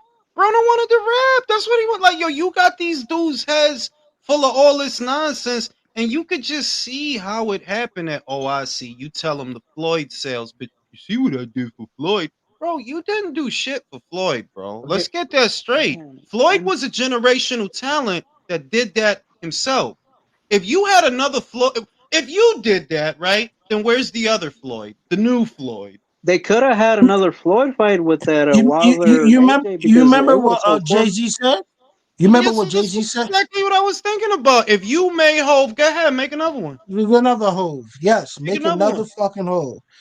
Corny niggas. I don't like these corny because let's look how they treat their fans, like they treat people. They super aggressive, unapproachable niggas, but you got in that ring and you tucked your tail like a bitch. Yo, the Like a other shit is bitch. there was channels that they noticed the energy from Jermel, that he was being very passive and very cordial, and they were Because trying he's to say, soft. yo, but they was trying to say, oh nah, he folk. I'm like, yo, this dude is shrinking. If I had to guess what I'm looking at, this dude is shrinking. This is what I saw, and I want y'all to go back, right? This is Go back to the press conference with Broner and Pacquiao. And if you have the psychic Capricorn powers that I have inside of me, right? You can see, yo, Broner, you shrinking. You talk a lot. Like you talk a lot, bro. You talk mad shit. And I could see that man's spirit shrinking. And yo, man, he's gonna fuck you up, bro. I 40, mean, that's whatever. usually a sign of insecurity when somebody talks Gonna too much or he's just gonna whatever else. fuck you up, bro. Like y'all, He was it's crossing not the real supposed to. G. It's not supposed to be that a 40, like y'all talk about top ranked fighters like they ain't shit. Well, it's not supposed to be then that the old top ranked fighter in his 40 come over here, smack Broner, come over here, smack Dermot, and take their lunch money. That should have been the ultimate red flag. Like, fam, Best this American fighters come from Top Rank. That's what is being shown. Mayweather, fucking Oscar De La Hoya. Fuck it. Let's even look at it from this perspective. Miguel Cotto, Fucking he was Puerto Rican Miguel still. Cotto. no, but Miguel he is from Cotto. Rhode Island though. Like he is an American fighter though because he was born in Rhode Island, so it counts. This motherfucker from New England, yuck, bro. Ew. Saying. This Porter Rocks in New England, nigga. Yeah, I'm saying, yo, outside of nah, I'm Boston. gonna tell you, go talk to Eson with the Nissan. It's flows up there, bro. It's Yeah, flows. yeah, but we always knew Cape Verdean women are gorgeous, but like I don't Eat know they why the fuck ass. they live up there. Eat they Huh? booty punch in the brown. Yeah, you's a sick, depraved nigga. What is wrong with Okay, you? With the No, that's Gennady. not wrong. Remember the Gennady No. Golovkin punch? The he'll throw the hook Wait. down? The, Yo, bro, that shit was shit's illegal, right? Like Lennox used nah, to say that you shit's could punch in illegal. the brown. That's gonna be the cover of the album, Punch in the Brown. And I'm gonna be on the cover like why that. you keep saying that shit? Nah, bro. But like what Gennady used to do when he used to throw that left hook to the top of Oh motherfuckers' yeah, heads, yeah. that's Pardon. illegal, bro. That shit is super Bro, duper illegal. it's not illegal, That's bro. not They illegal. should have got their It's a head. Not punch. illegal. It's a That's a punch. He's legal punching somebody in the head. punch. It's a punch, Yeah, bro. like Legally. he's It is smart legal with if it. if you do it fast and the referee doesn't notice you are trying to punch the back It of the ain't head. Triple G's fault if a motherfucker ducks their head because they a bitch. No, the other shit is that you know what it's like. And he It's like never that. used to do that. It's like that kick that you throw. That it's kind of like a curve kick, and it changes at the end. It's kind of the Question base. mark. Question It's mark. Brazilian- Question the mark. question Brazilian mark kick. kick. And it's kind of like the curveball or the changeup in baseball. That it's like, oh, you trying to get him to look over there. You trying to get like you throw the hook You in don't the even way. play baseball. You're not even. Bro, I'm fucking Dominican. What the fuck you gonna tell me? What the fuck you gonna tell me? Bro, name me a high profile Haitian baseball player, please. Exactly. Shut the fuck up. Like I said, curve that shit. Curve that shit. Hit the motherfucker on the top of the head. You know what I'm saying? Okay, Well, hold It's on. like a curveball. Hang on. Well, hold on. Wait, AJ, one let second. me Go ahead. just say this real quick. Okay. Can we all give Caleb Plant a big round of applause for being the only PBC motherfucker who can get more than 600,000 buys? Thanks. Talking about Thanks. Caleb Plant, look, Julius, you were talking about PVC fighters, right? Them being bitches. Look, when I know, and everyone here is not really a fan of Caleb Plant's performance against Canelo Alvarez. Okay, I can see that, but at least when I saw that performance, I could understand. Okay, He I didn't bitch understand out. what He didn't I bitch am. out, bro. No, I understand what you're trying to do. I don't think it's working. I don't think you're winning the fight, but I can understand what you're trying to do. PBC has the most annoying fan base in boxing. Yes. And I knew the moment that fight was going to happen, that fight wasn't going to be competitive. Not really. John Marshall doesn't have it for Canelo Alvarez. Never had. But I thought that at least was going to be space for controversy. Mm. The fight was so lopsided. You didn't do shit to even to your fans to say, okay, Canelo robbed you. You didn't even won 3-4 rounds in that fight. If you would have done that, people would have been saying, no, Jermel Charlo had it. Canelo robbed him because he's the ace. The fight was so lopsided. You didn't do absolutely nothing to win. Nothing. And that's why like I'm like, look, if it's me, and shout out to Michael, because I'm where Michael is with the shit. I want Benavidez next, not because I think, oh, it's a great. I just want Benavidez because I want it to be done. Like, bro, that's another dude that's showing up for a check. I don't know how y'all don't see that. That is just another dude that's showing up for a check. Julius, Did you see? do you know? Wait. Do you know how about that fight is Benavidez? going to look like, Julius? Because Like in we already saw that fight. You know how that fight is going to look? Rocky It's going to killed look him. like the Julio Cesar Chavez Jr. fight. También. It's going to Mira, look like exactly that. That's why I fuck with Leo, Exactly bro. that That's why I fight fuck was. with It's Leo. going to look like that. literally, like, if you think stylistically, right? We've already seen this fight based on styles several times. The Angulo fight, the Chavez fight, to a degree, the Ryder fight. Even though, to me, like I said, people are gonna think it's weird, but I'm like, look, Ryder is not for play. That dude will upset you. That dude is not for play. Whereas David, fam, look at him. He's 200 pounds now. Now, if you put that dude in the ring with Canelo, I think Canelo might stop him. I think he might, because you don't fight no punchers. When has he ever fought a puncher? When?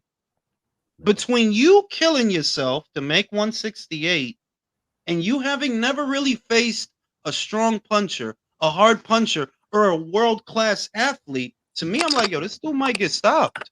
I wouldn't be surprised if Demetrius knock him down. I wouldn't be surprised. And y'all know Demetrius don't punch that hard, but I Nope. wouldn't be surprised if he knock him down. No, we know My he's never tacos faced is a here. I'll puncher. be right back. My tacos is here. I'm fucking hungry. Yeah, we know he's never faced a puncher because he has been boiling himself down to 168 to avoid that better BF smoke.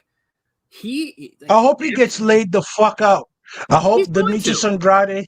I hope Demetrius Andrade gets it to him first. Real talk. I'm in the same boat because it's like, bro, all this hoopla that y'all are fucking putting on David Benavidez. I honestly, I'm rooting for Andrade. And as soon as he gets beat, they're gonna throw him on a scrap heap. Exactly. No, yeah, he's gonna be I'm tired another of this fucking hyped up fighter. Yeah, This but is yo, my card. guys, who do you guys actually believe that fucking Demetrius is gonna fucking beat fucking Miraj's boyfriend? I mean, I don't, but I don't, but Man, I hope he does. that's another layer to why I want Andrade to win, man. Yeah, me no, too, me too. agreed, but it's a tall fucking order, right, guys? You know what I mean? I mean, it definitely is. But like I said, I said this on a Love One Hate One video. I said the whole blueprint is there. Caleb Plant was whooping David Benavidez' ass, but he got tired. All gonna come down to is, does Andrade have the gas tank to do that? And I don't know, because his last fight was a fucking 10-rounder with Desmond Nicholson. And he got dropped in that. Point. And he got fucking dropped in that. Maybe since he shaved his dreads off, he took all that weight from his body. Because he had a big ass head with all those dreads on. I mean, he doesn't have all that weight on him now, you know? yo, he cut the dreads? He cut the dreads, He cut them. He cut them. And then now he don't got no power, bro. It's over, bro. A la verga. Oh, Sam. So he no gained some speed, but he lost power. Let me read the super chat. Well, let me read the super chat. Let me read the super chat. Manny said they wanted Floyd money but didn't have his work ethic. Yep, that's one. Cervecero says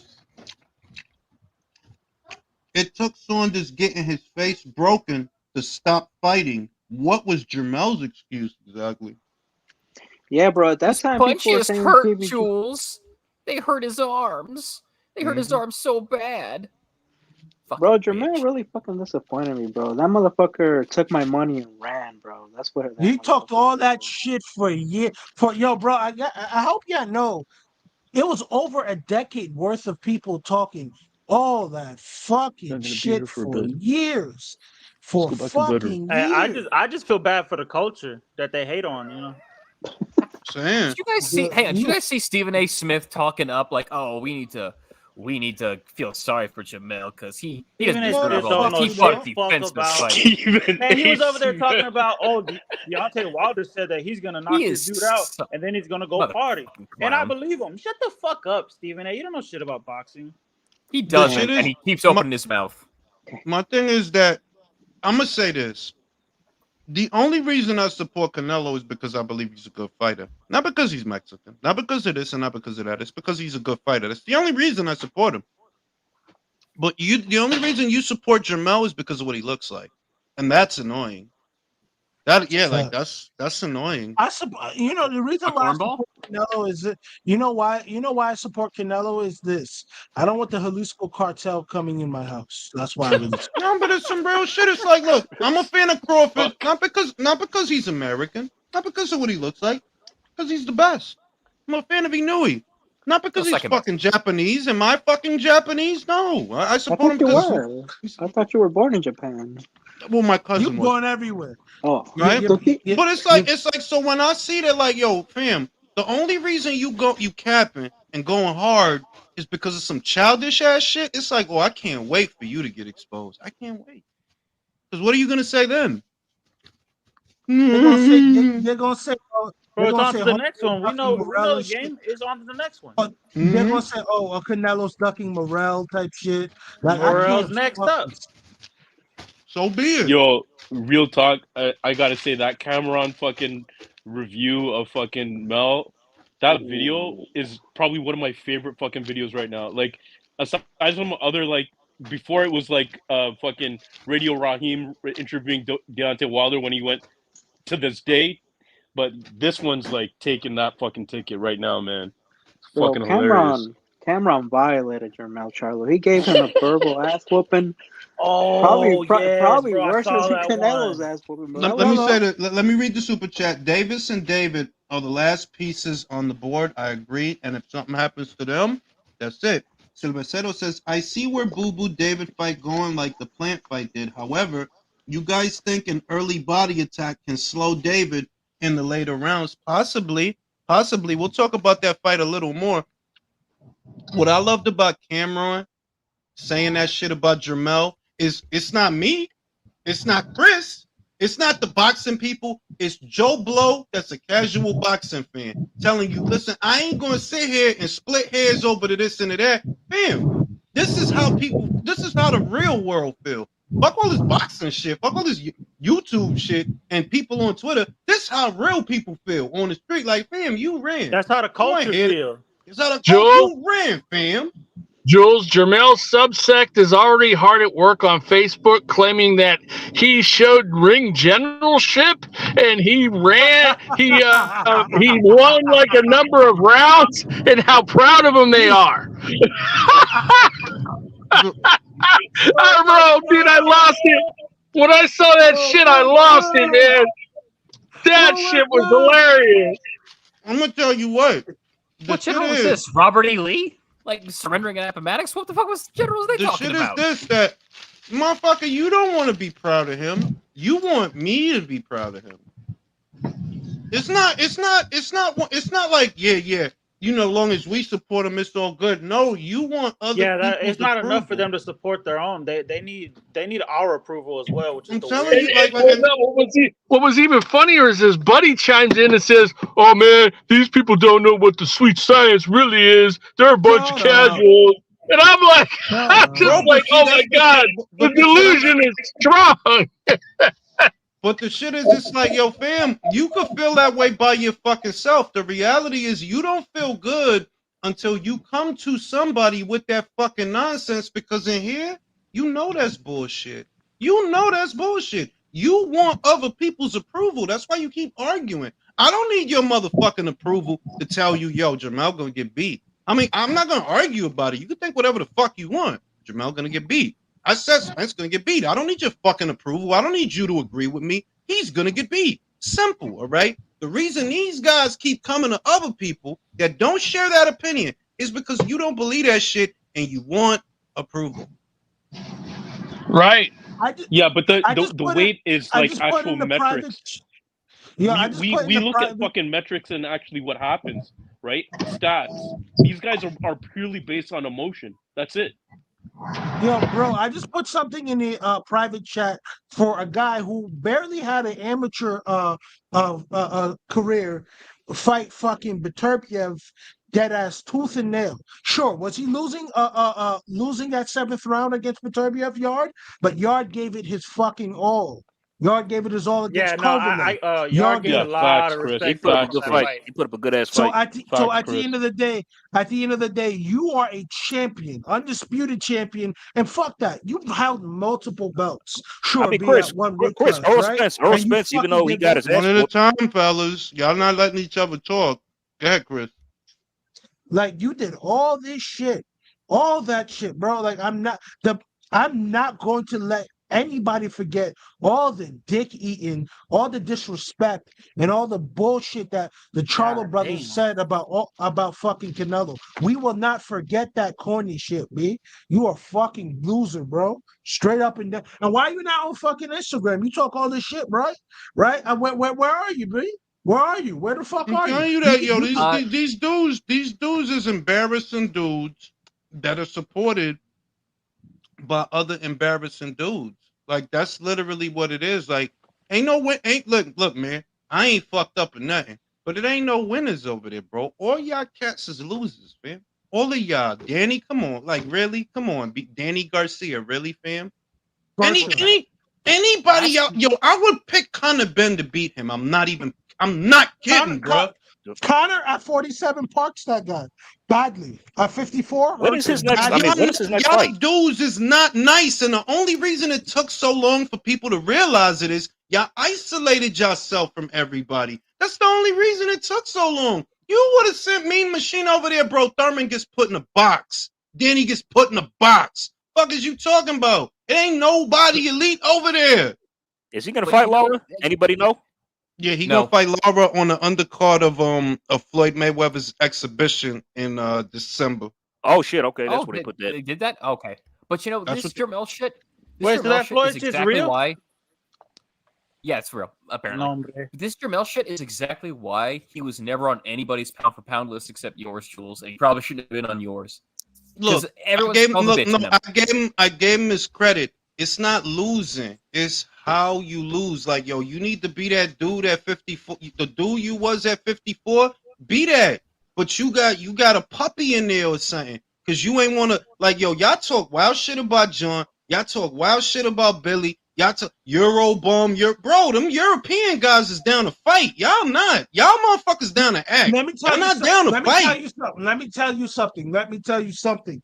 Billy Joe Saunders at 60 or 68 would beat Maul and Mel the same fucking night. That's why I keep saying that. I don't want to hear this shit. I don't want to hear no indictments on Canelo's resume when he already fought better fighters than the fighters you talking about. Y'all the ones that was hyping these two guys up, not me. Y'all the ones hyping up Benavidez. Benavidez ain't nice. The fuck? That dude is basic. But it's gonna take for him to get exposed for you to see it. So I can't wait. I could use another fight like Spence versus Crawford. So by all means, bring David on. I want it. I need that. Cinco de Mayo. I need that. I mean, even Spence, even though Spence got his ass whooped, he put up a better fight. Seriously, he did. That's going out on your shield, man. That's going out on your shield, right? Like, but these guys, oh man, like as Julia said, like PBC protection program, man. These guys are built up in a falsehood type of way, man. It's kind of cringeworthy, man.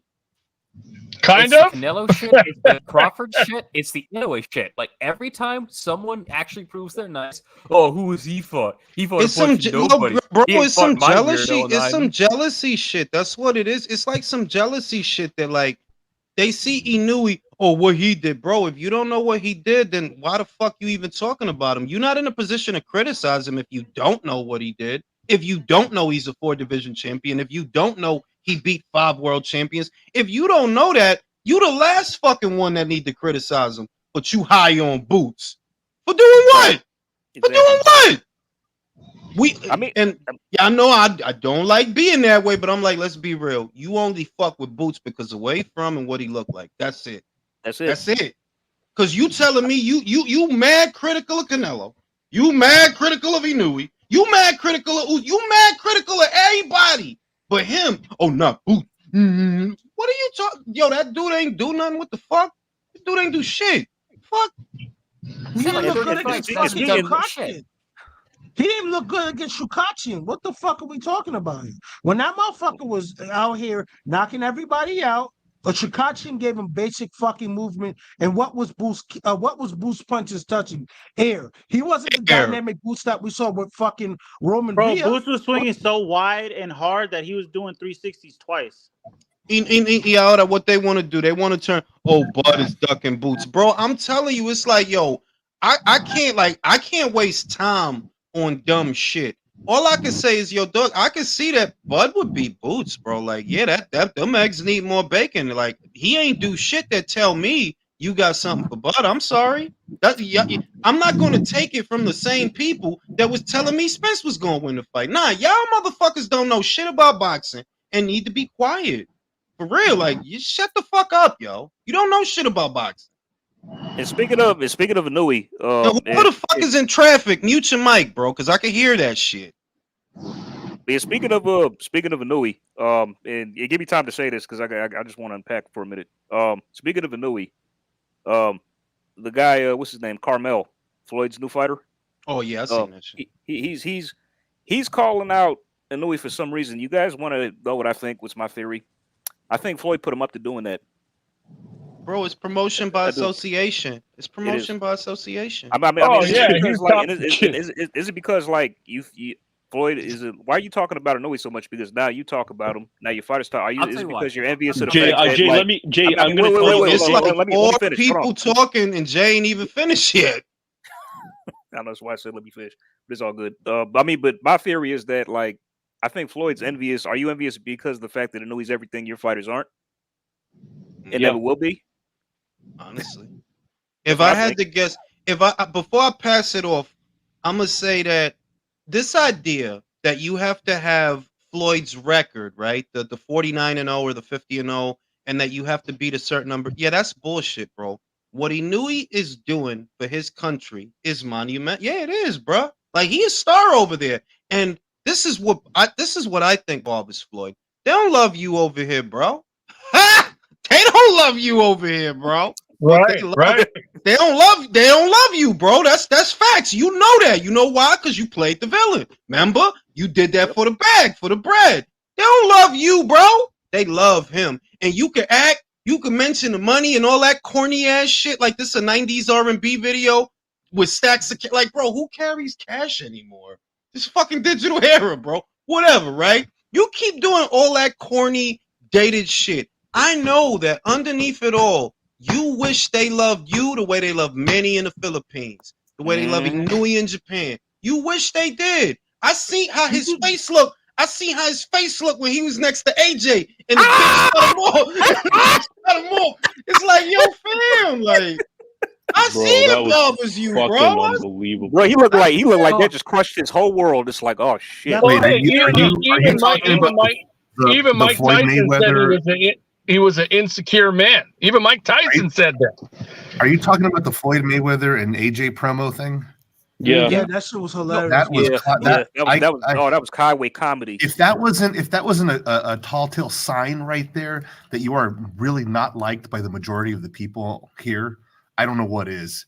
Did you guys hear Showbiz? Showbiz talk about how Floyd pulled him aside into a separate room last weekend for the Jermell Canelo fight, and ranted and raved at him about how he was the greatest ever, and how Showbiz was a piss poor person for not thinking he was wasn't the greatest fighter of all time. Bro, and this is what I'm telling you. This is what I'm telling you, that yo, on some real shit, you gotta be really level-headed to appreciate Floyd's boxing, because he's a very easy fighter to not like. It's very easy to dislike Floyd because you have very, very few redeeming qualities other than your ability to box. You beat up women. You fuck people up on some wild shit. Your business is not great. Let me tell you something. I used to watch MREC TV, and I still do. And there was a couple boxers from New York. David Flat Sparks being one of them. And they went down to Mayweather's gym to see if Mayweather would help them with their career to be put on. You know what they said? Yo, Floyd Mayweather, the type of dude that, yo, if you don't kiss his ass, if you're not somebody that's going to be a Floyd Mayweather shill, and you're not somebody that Floyd likes, he going to do you foul. Because you have to really look at it. This dude is super duper insecure. Like, let's look at it. Mike Tyson's insecure. He's even said it. So if Mike Tyson says, yo, you're more insecure than me, there's a fucking problem there. Think about it.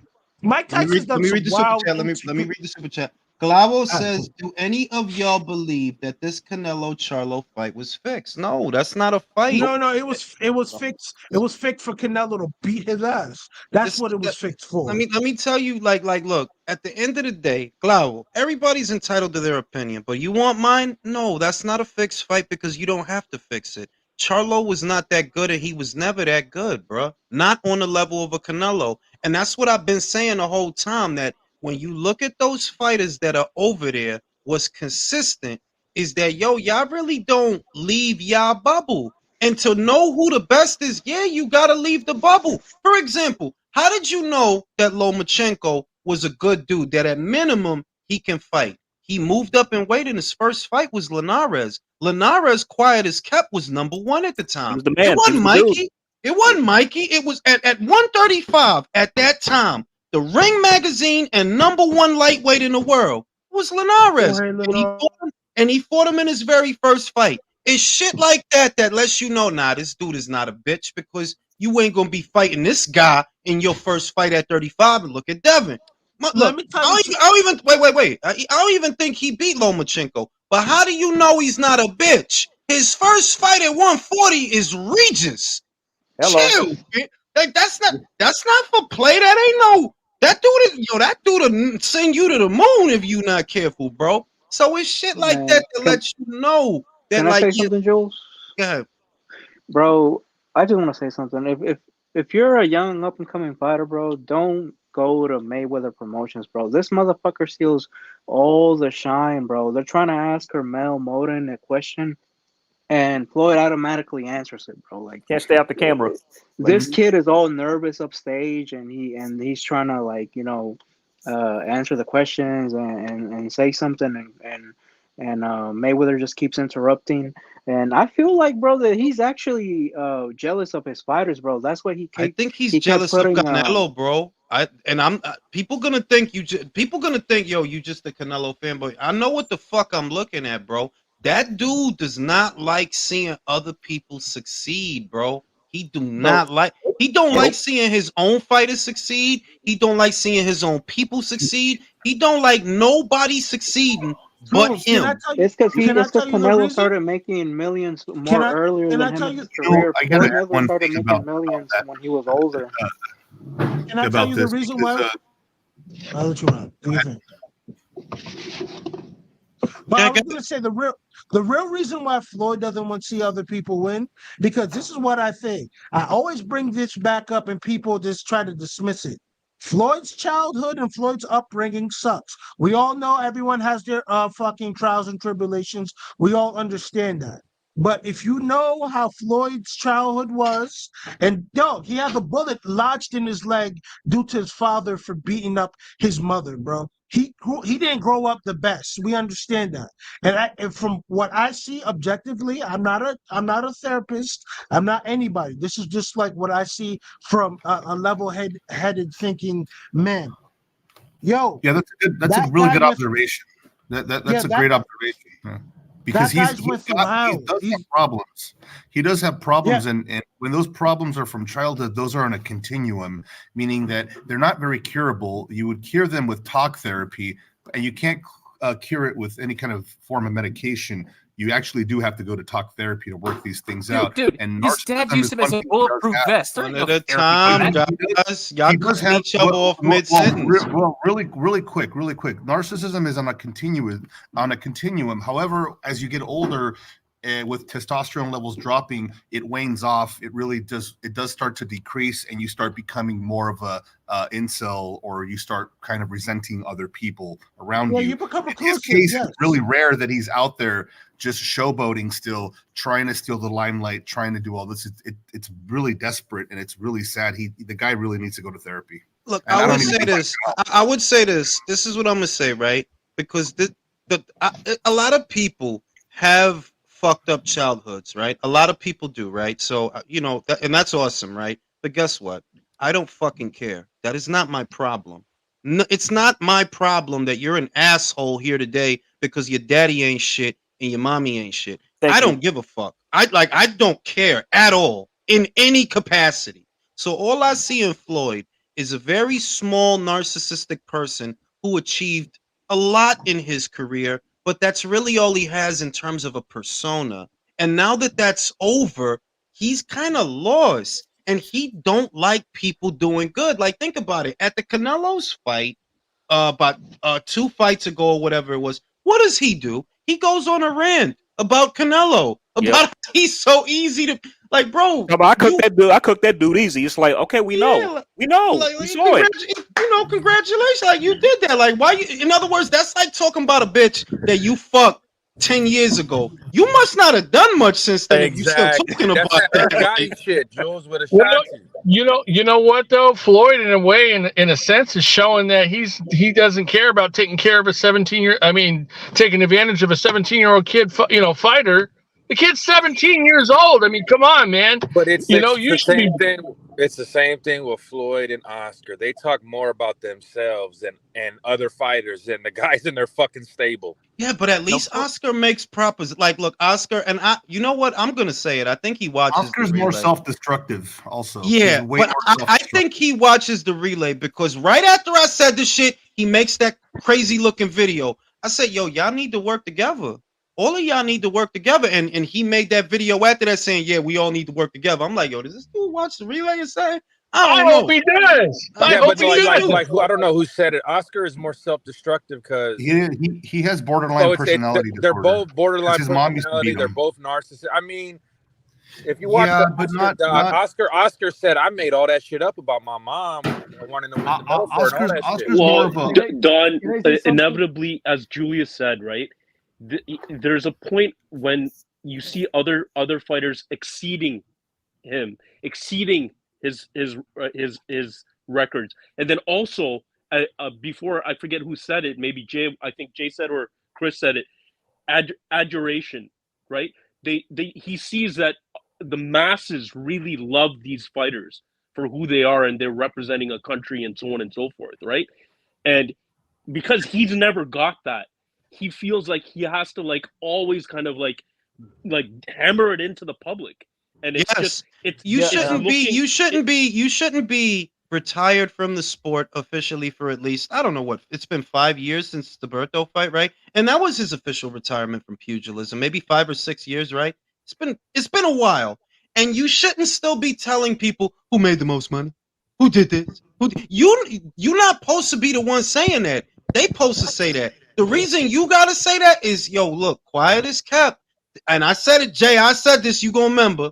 They don't think of you the way they think of Mike. Mike was a force of nature. You're just a little guy with a lot of money. You're a little guy with a lot of money that the girls were ignoring in the UK for a real man. And but be real. Nobody think about. Listen, this is facts. I'm not talking about dick eating motherfuckers on Facebook. I'm talking about on the streets. Motherfuckers don't think about Floyd how they thought about Mike. Mike was like an earthquake, bro. Like a force of fucking nature. Yeah. Floyd, you just a little guy with some money. Yeah. Keep it real, Jules. Remember when Floyd had that issue with T.I.? T.I. swung on him and his whole crew. No rapper was going to do that to Mike. You think somebody would have swung up like, nah, fam? Even Roy could look. A lot of the guys that even Sugar, who was the golden boy and the poster child. You can say what you want, but people respect them in a way that don't try him. Don't motherfuckers knew that motherfucker at that exhibition. He tried Sugar and you hit Sugar and he made your ass pay for it. Bro, Jake Paul took your head. What's going on with you that he felt comfortable enough to take your head? Let me say would anybody try that with Roberto Duran? No, it's a majority of fighters ain't not gonna do that dumb shit. They do it with you because you're a light punching little man, and the way you fight, it's not nothing that's gonna make somebody intimidated. What, you gonna win a points decision? Congratulations. Wait, Julius. Let me say two things. it's about performances. I don't even think that you can go to Floyd Mayweather and spank him and he's not going to do nothing. I think he can punch. The problem is your most notorious part of your career, you choose to give to the audience those kinds of performances. Like you won easy, but nobody was really impressed to into a visceral level of what you're seeing in comparison for with a guy like Mike Tyson. You can see the power, you can see the roughness of a Mike Tyson. You were trying to do the sweet side, and that's okay. You barely took a punch on your welterweight career, but people are not gonna be impressed on the street with the sweet side. They think they'll kind of fuck you up. That's what I'm not. Look, I'm not knocking not taking punishment. I'm just saying that I believe what bothers you is that when you see these other guys, they're thought of in a way that you are not, and you feel that you should be thought of that way because of your record, but nobody thinks of you the way they thought of Ali. And you can say, well, Ali got, bro, I'm just saying nobody thinks of you the way they thought of him. They think of these guys like they're giants or like they're gods or like they're forces of nature. Nobody thinks you a force of nature. Go through the lineup, Joe. Go through the litany of it. Henry Armstrong, he's a giant, even though he's a small man. That's like if you run down, if I show you a tape of Sugar Ray Robinson, you're gonna see the meanness, you're gonna see the spite, you're gonna see the fighting, you're gonna see the dog. Whereas with Floyd, it's when he was pretty boy. Well, when he was pretty, yeah, bro. That lasted 10 fucking seconds, all right? The biggest fights of his career, yeah, a lot of that shit was pity patting. I'm not hating. He was the greatest of his era. But the way you fight, which it matters, nobody thinks of you like Leonard, bro. Like, here's the analogy. Here's the ultimate analogy, like that, bro. Here's the analogy that will really hurt him if it ever gets to him, and I hope it does. Manny Pacquiao had a shitty childhood. He didn't grow up to be a fucking asshole. Manny Pacquiao managed to make a whole lot of money. He doesn't remind everyone how rich he is. He gives that shit away. Manny Pacquiao doesn't sit there and go, "Oh, back in my day, I did this and that to people." He gets flattered by comparison and says, "Hey, can I help people?" Oh, and Manny Pacquiao's been retired for less time, and we've heard less about him in boxing since than Floyd fucking Mayweather. Yeah, like Floyd, like Floyd to me is like a cartoon character. Was he the best of his era? Without a doubt. You were the best of your era. That doesn't make you the best overall. Like that idea is cartoonish. Like, bro, let's be real. Everybody loses on a long enough timeline. The reason you didn't is because you retired at what, 36? That's whereas you look at a Crawford, yo, that dude is coming up on 36. He's not retired yet. You got the fuck out of Dodge. It is what it is. I'm not knocking you. You made all the money you made. But the idea that you're better than every boxer that came before you, yeah, that's bullshit. That's like, ridiculous. nah, man. That's bullshit. Well, a lot of it's coming to Cool Jules. They did an expose on Canelo during this fight. They said, like, damn, at his age, he's already got 550 career earnings total in all his fights and a $200 million net worth. And then they said Floyd is at 1 billion career earnings, but only a net worth of 400 million. And they're bragging about Canelo's VMC, his gas stations, and all. And they're like, you're on pace to be the highest earning boxer after your career said and done. And every time Canelo fights, this happens with Floyd. Literally, every time Canelo has a fight now, something about Floyd starts to move. Or something about Floyd, like he just gets restless, like I beat him.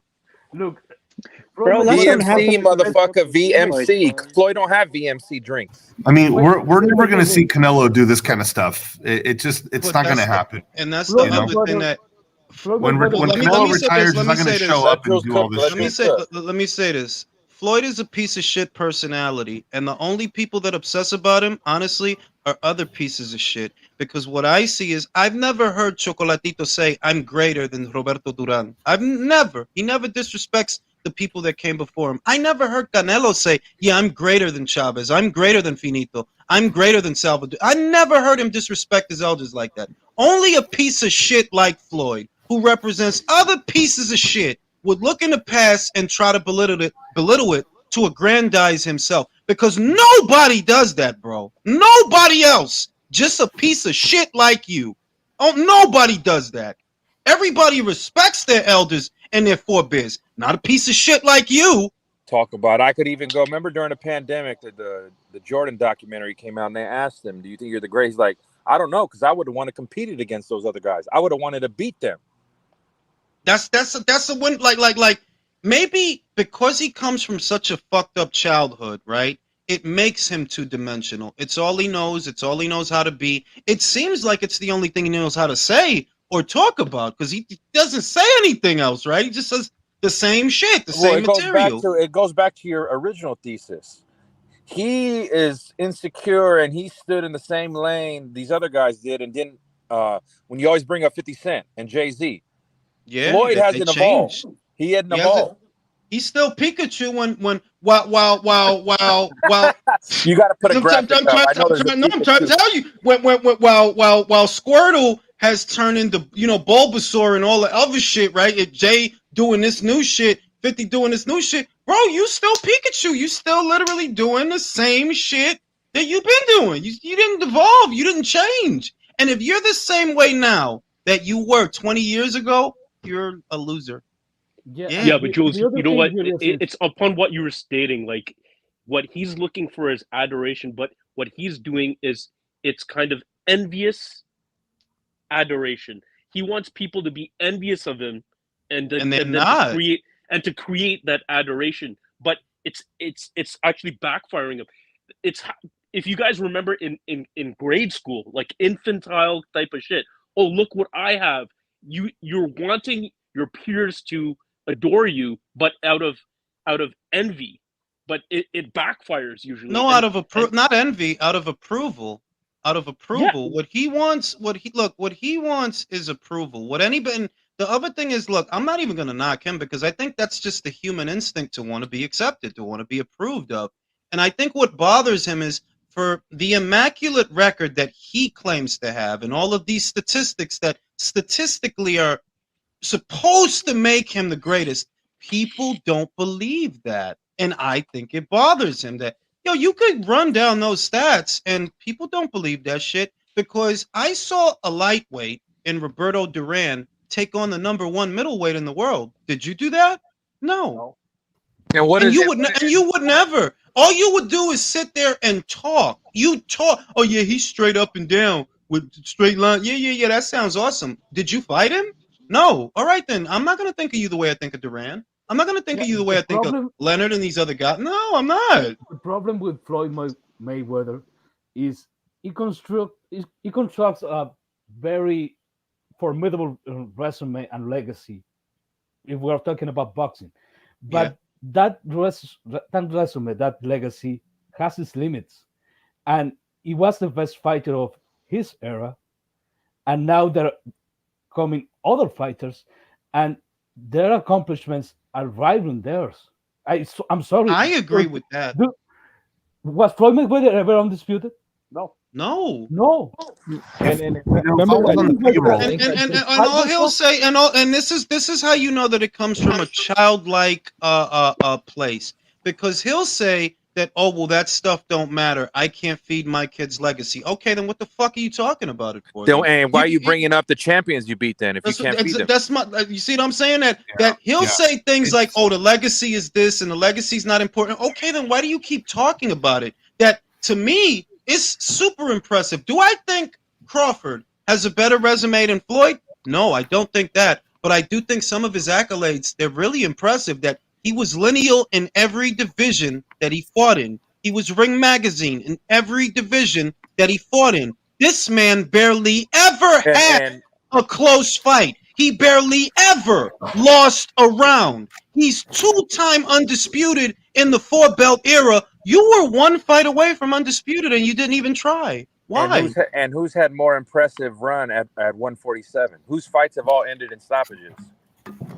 And things like that, to me, I think that, once again, he will take comfort, or if you were to have that conversation, what people would allude to are the same talking points that he made, which is basically money. Money. Okay, money. Awesome. You don't care about legacy. then why am I supposed to think that you're better than other people if you don't care about legacy? I mean, that sums up his personality when Because you saw the documentary or something of him showing his One at a watches off. time, fellas. Go ahead, go ahead, Don. Oh, the watch thing really just disgusted me too. The like showing off the case of, I don't know if you ever saw that thing where he went to the room. He had like, Yeah, I saw that, Don. A case of watches, and then he had another case of watches, and then the $1 million. I mean, come on, man. No. You say y'all want to look at 20 million. Why the fuck would you pay it for that for buying like? You know what that all that shows me is, look, I'm not philosophical. I'm not a deep. Well, I am deep, but you know, You're a Capricorn, bitch. I want to Stop say lying. this. I want to say this. If you bought that many watches, right, that cost that much, that means you were looking for something that you never found. That's what that means. Because you got a bunch of like you throwing money into the oblivion, because those watches are not you're not settled. Not if you had to buy that many.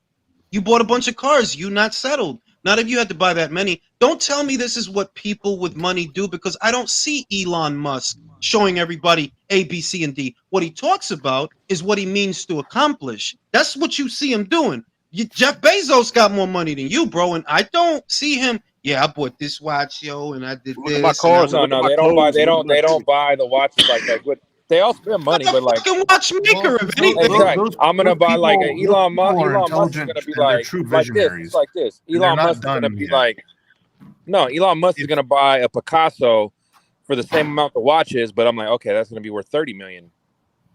Yeah, listen, but he's looking for adoration through envy. Go ahead, Don.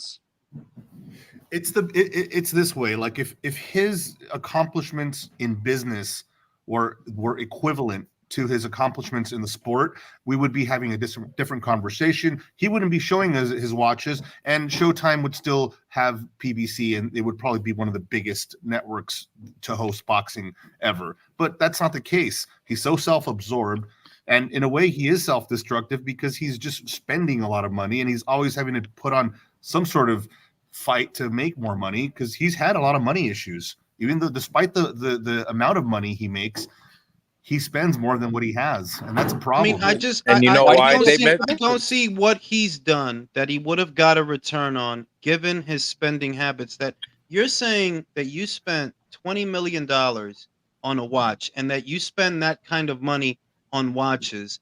It's like the overhead of your lifestyle. Anybody with a basic understanding of math will know your lifestyle isn't sustainable. It's not basic. It's not sustainable in any capacity unless you keep fighting. Unless you keep fighting. I'll go to another thing. He did an interview with a couple of guys I follow called Earn Your Leisure. They do a financial literacy events, and he did an interview this year where he's saying, like, there's my one investment. I make $500 million a month, and people are laughing because I'm like, Floyd, if you were really in an investment making $500 million a month, Forbes, Bloomberg, and all these Wall Street Journal would be talking about you and what that investment is. I talked about that months ago. You would have remember that too? I did. Yeah, I remember that too. Listen, that was last year. This dude literally said that he's making $300 million a month, and I'm like, oh my god, there's no fucking way. Because what the? Do you know how much money you'd have at the end? You could buy a country if you were making like.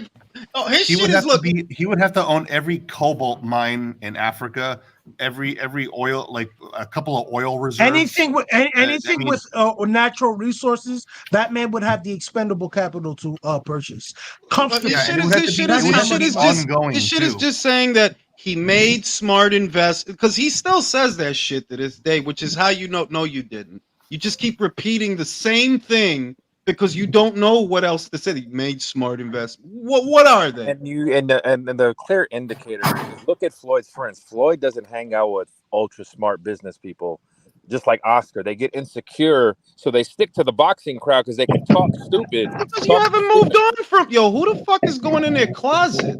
Chris. My mic was muted, you fucking prick.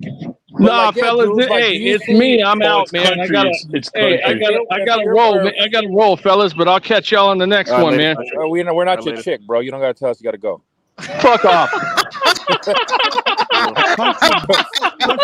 Hey, Drew, you know what? Hey, Drew, you know what, Drew? Fuck you, man. Let me read the super chat.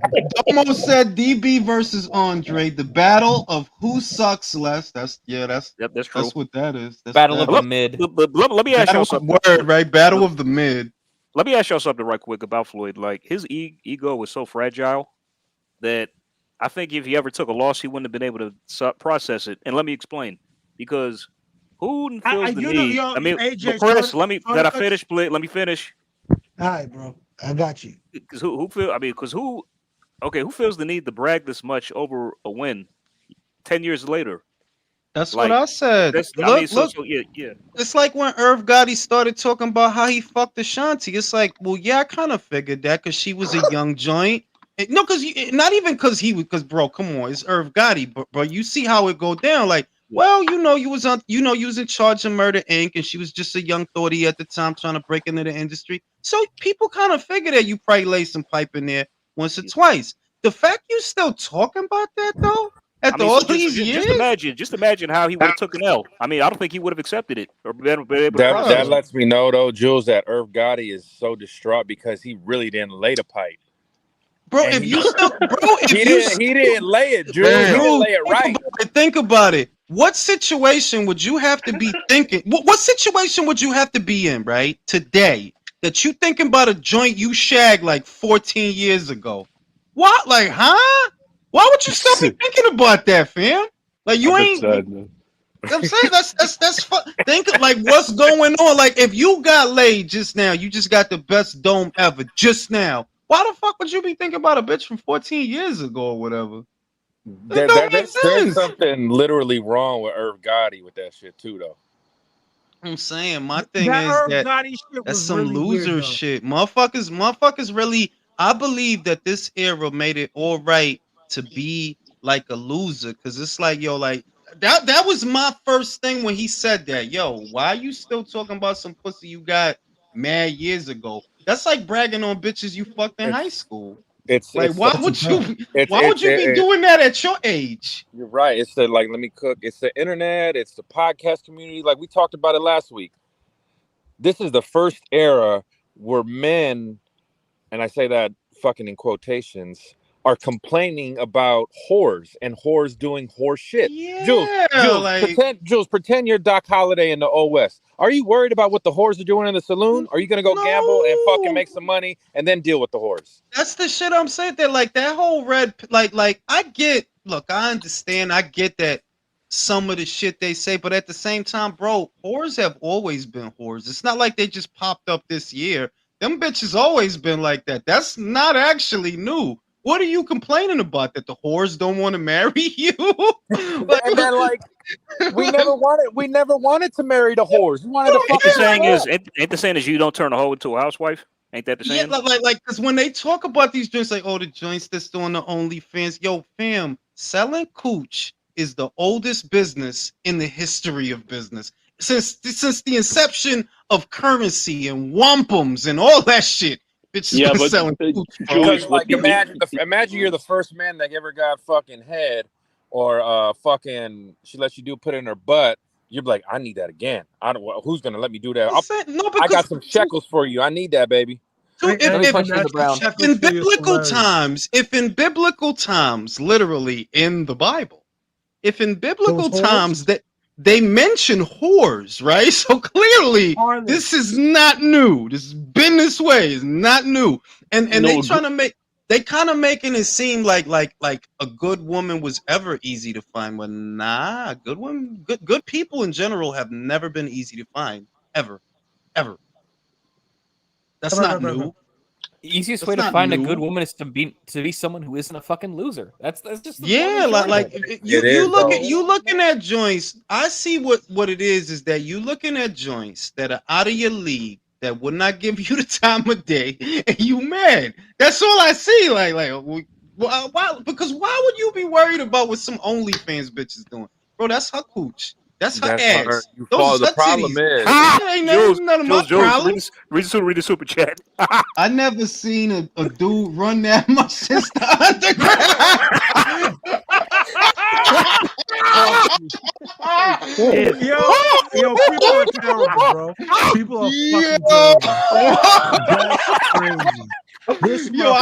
say that shit, yo. I didn't say that shit. They ain't gonna put that shit on me. So he said that shit.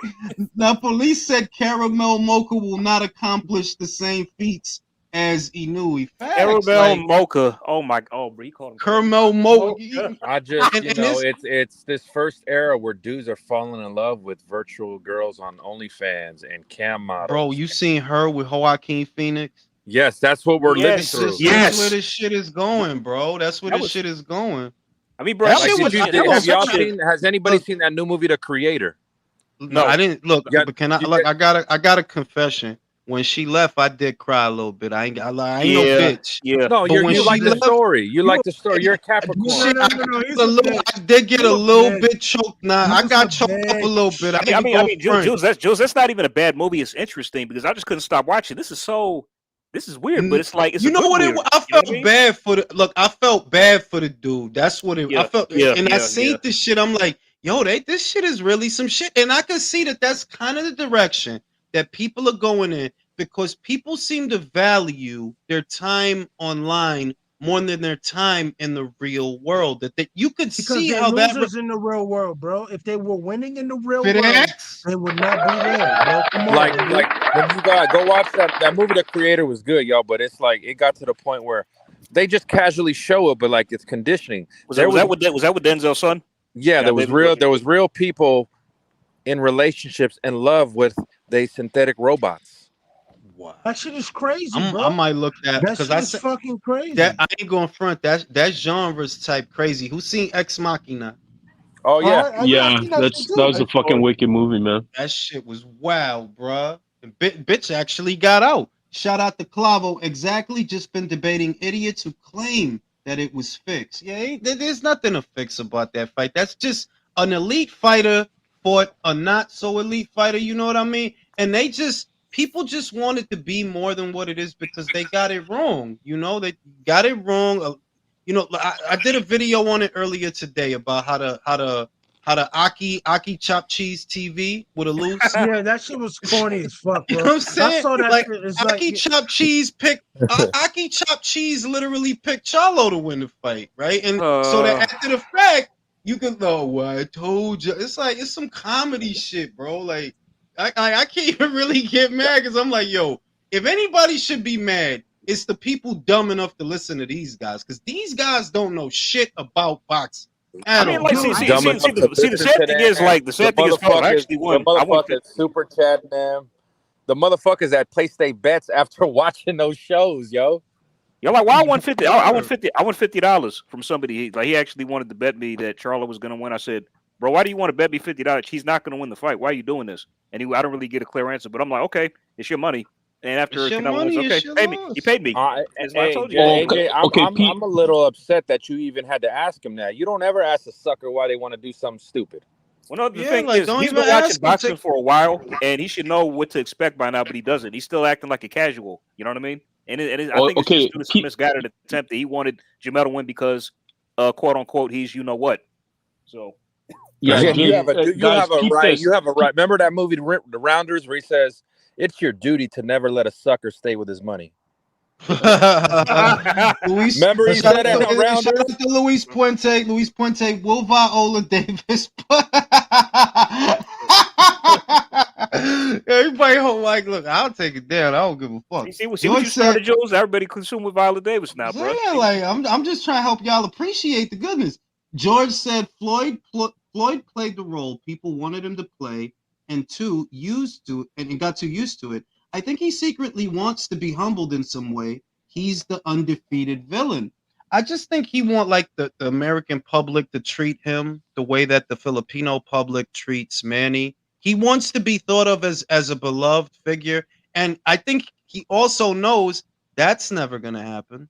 It's not. Listen, they're not going to love you the way and you could talk that money shit all day, but clearly it bothers you. Clearly that they're never going to love you the way they love George. They're never going to love you the way they love Ali. They're not going to respect you the way they respect Mike. Look, Mike is accused of doing shit to abroad. Some people believe it. Some people don't. But he commands a level of respect that you simply do not You don't. It was People bad don't enough. think of you like him. Can I talk It- us? Can I talk us? Can I talk? Mike threatened to sodomize a white man and no one said pause. Let me tell you something. That amount of respect for people to say, hey, the fuck, yo, Mike, you're bugging. Come on, bro. Floyd, Yeah. you'll never get They that. don't And yo, respect that, like, and you can have money, bro. Like, you can have big security. You know, you can have money. People still don't respect you. You It want was bad enough. you It was want bad enough respect, when bro. Manny. It was bad enough when people respected Manny more than him after he beat Manny. Now they're respecting Canelo more than him after No, he the beat shit is that Canelo. he's He can't seeing. stand I it. think no. I think he's seeing, right. This is what I think. Like the Crawford thing, for example, or the Canelo thing, for example. Now that his career is over and he's been through what he's been through, what he will remember is that for a large portion of his career, there were a lot of people who didn't respect him. He felt he wasn't getting enough credit. That's what he remembers about his career, right? So when you see Canelo and you see how droves of people they come out with all the flags and they, the whole Canelo production, the whole thing, right? I don't think he ever had that.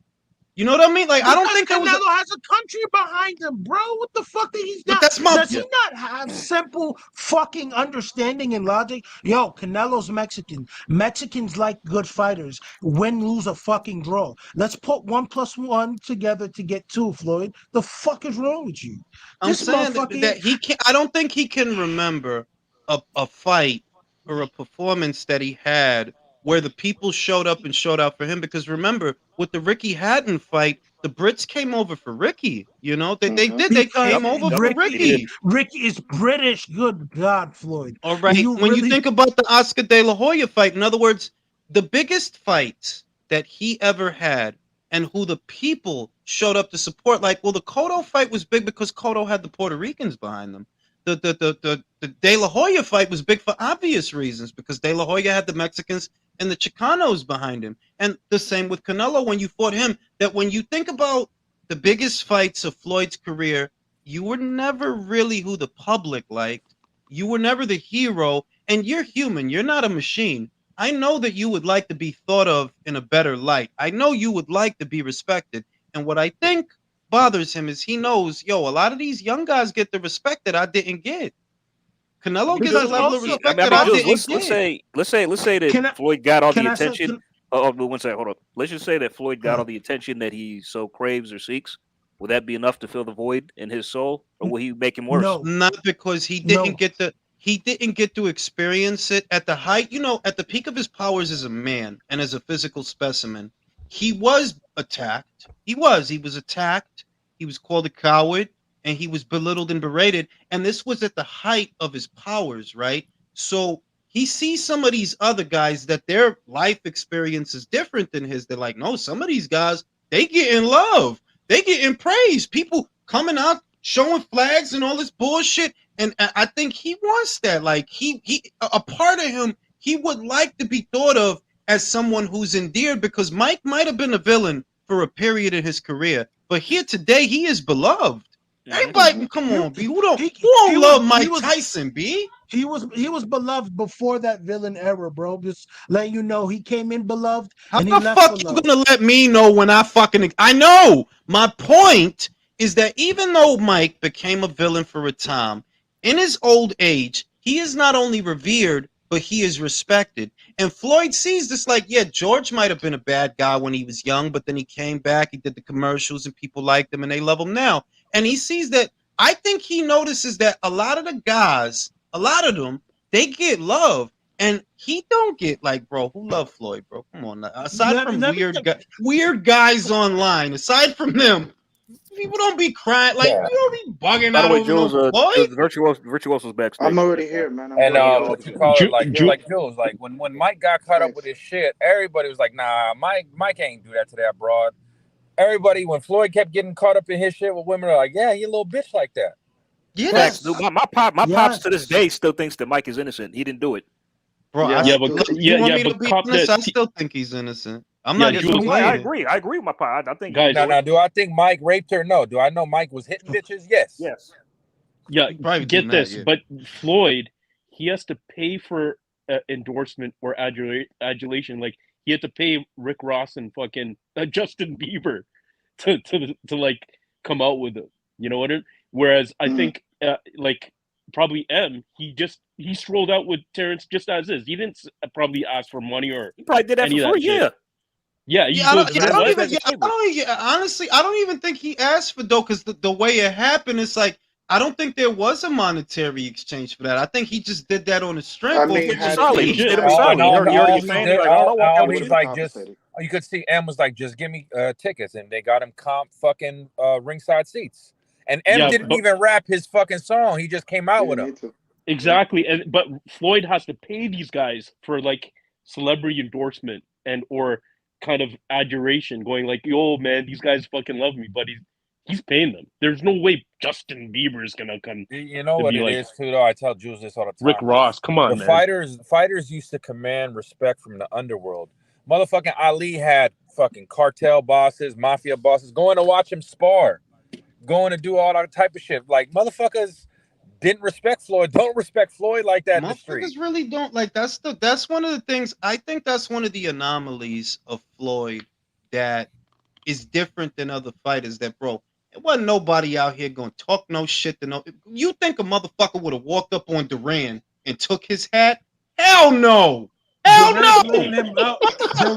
Was anybody literally, but motherfucker literally walked up to you. He ain't no fighter. He's a kid. He's a Disney kid. He literally walked up to your shit and played Salucci with your shit. The way we used to bully you, he literally played Salucci with your shit. The way we used to bully motherfucker like Salucci. You know what I'm saying? Like, and you, but how you was pound for pound number one and they playing Salucci with your head? Got your hat. Now I don't respect you, bro. You think anybody was gonna go play with Sonny Liston like that? That's what I'm saying. But that's the point. That think about all this whole pantheon of legendary fighters, whether it's Liston, or Foreman, or Frazier, Ali, or Norton, or Chavallo, or Holmes, or Mike, or any other, even Mitch Blood Green. You think a motherfucker just gonna walk up to Mitch Blood Green and take his hat? Nah, man. I'll tell you what it is. I'll tell you the difference right now. The difference right now is the fanboys Floyd has. They're a little more pussies. Crazy. They're like the arrows, like these guys now. They want to fuck Floyd, whereas the fanboys of those other fighters get my girl pregnant, have my baby. Like the way Leonard looked at Floyd. I know y'all seen that shit when Leonard was biting his lip. That's how these guys. I never saw that. That's how they. Why you think that Leonard started wearing darker shades so he could spend more time looking at Floyd's ass? You don't want to get. That's exactly. Because you remember that? Oh yeah. I know what you remember that viral pause. Y'all remember that viral clip where the dude in the stands is yelling at Canelo, "Get my wife pregnant." That's what dudes used to do to the fighters. And Canelo turned his head. He was dead ass serious. Canelo was going to beat his queen, I'm telling you, if you go back to classic vintage Leonard when he was still carrying the towels in his spit buckets, you could see through his glasses, like you could see what he was looking at. And that video come out. Homie's a blizzard, bro. I'm saying, like, he called him a blade. I don't care how many times Coach Malachi played that video. I crack up every time. For real. He called him a blade. That's an old school word. He called him a blade. But you know what I'm saying? Like a lot of wait. A lot of these guys that really like Floyd, like on some real shit. Yo, y'all act like y'all suck dick, B.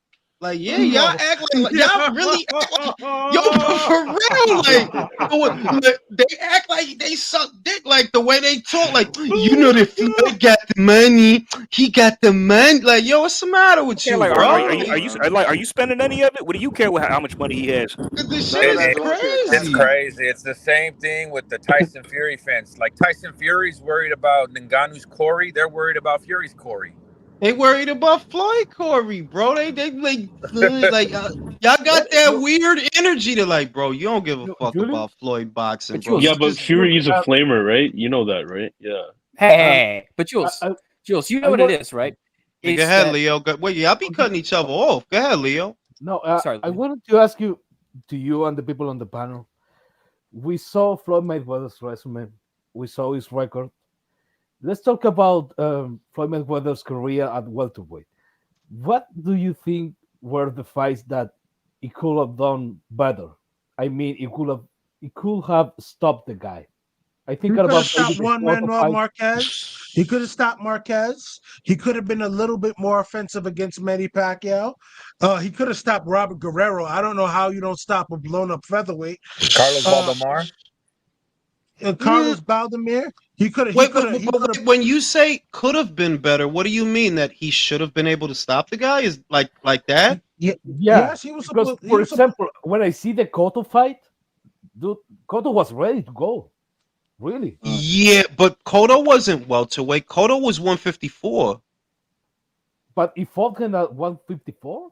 Yeah, he fought him Yeah, at he fought him at 154. 54. Oh, I He fought him didn't. at junior middle for Cotto's title. Like, yeah, look, I give him a lot of credit for that victory because he didn't catch weight him, and Cotto was a strong puncher, so I give him credit. But that wasn't a welterweight fight, and I do agree that Cotto was ready to go. He walked Cotto into an uppercut, and you could see Mean Cotto's uppercut. knees give out. Mean buckled. All that shit. Like, He God could damn. have. If he really would have stepped on the gas, maybe you could have put him away. But then again, Cotto was a stubborn dude, bro. Look at what Margarito had to do to this man to get him to take a knee, bro. He had to beat the shit out of that man. With fucking plaster of Paris. I wonder what Cotto's boyfriend did to have to get him to take a knee. He probably iced his Come on, cock. bro. Oh my God.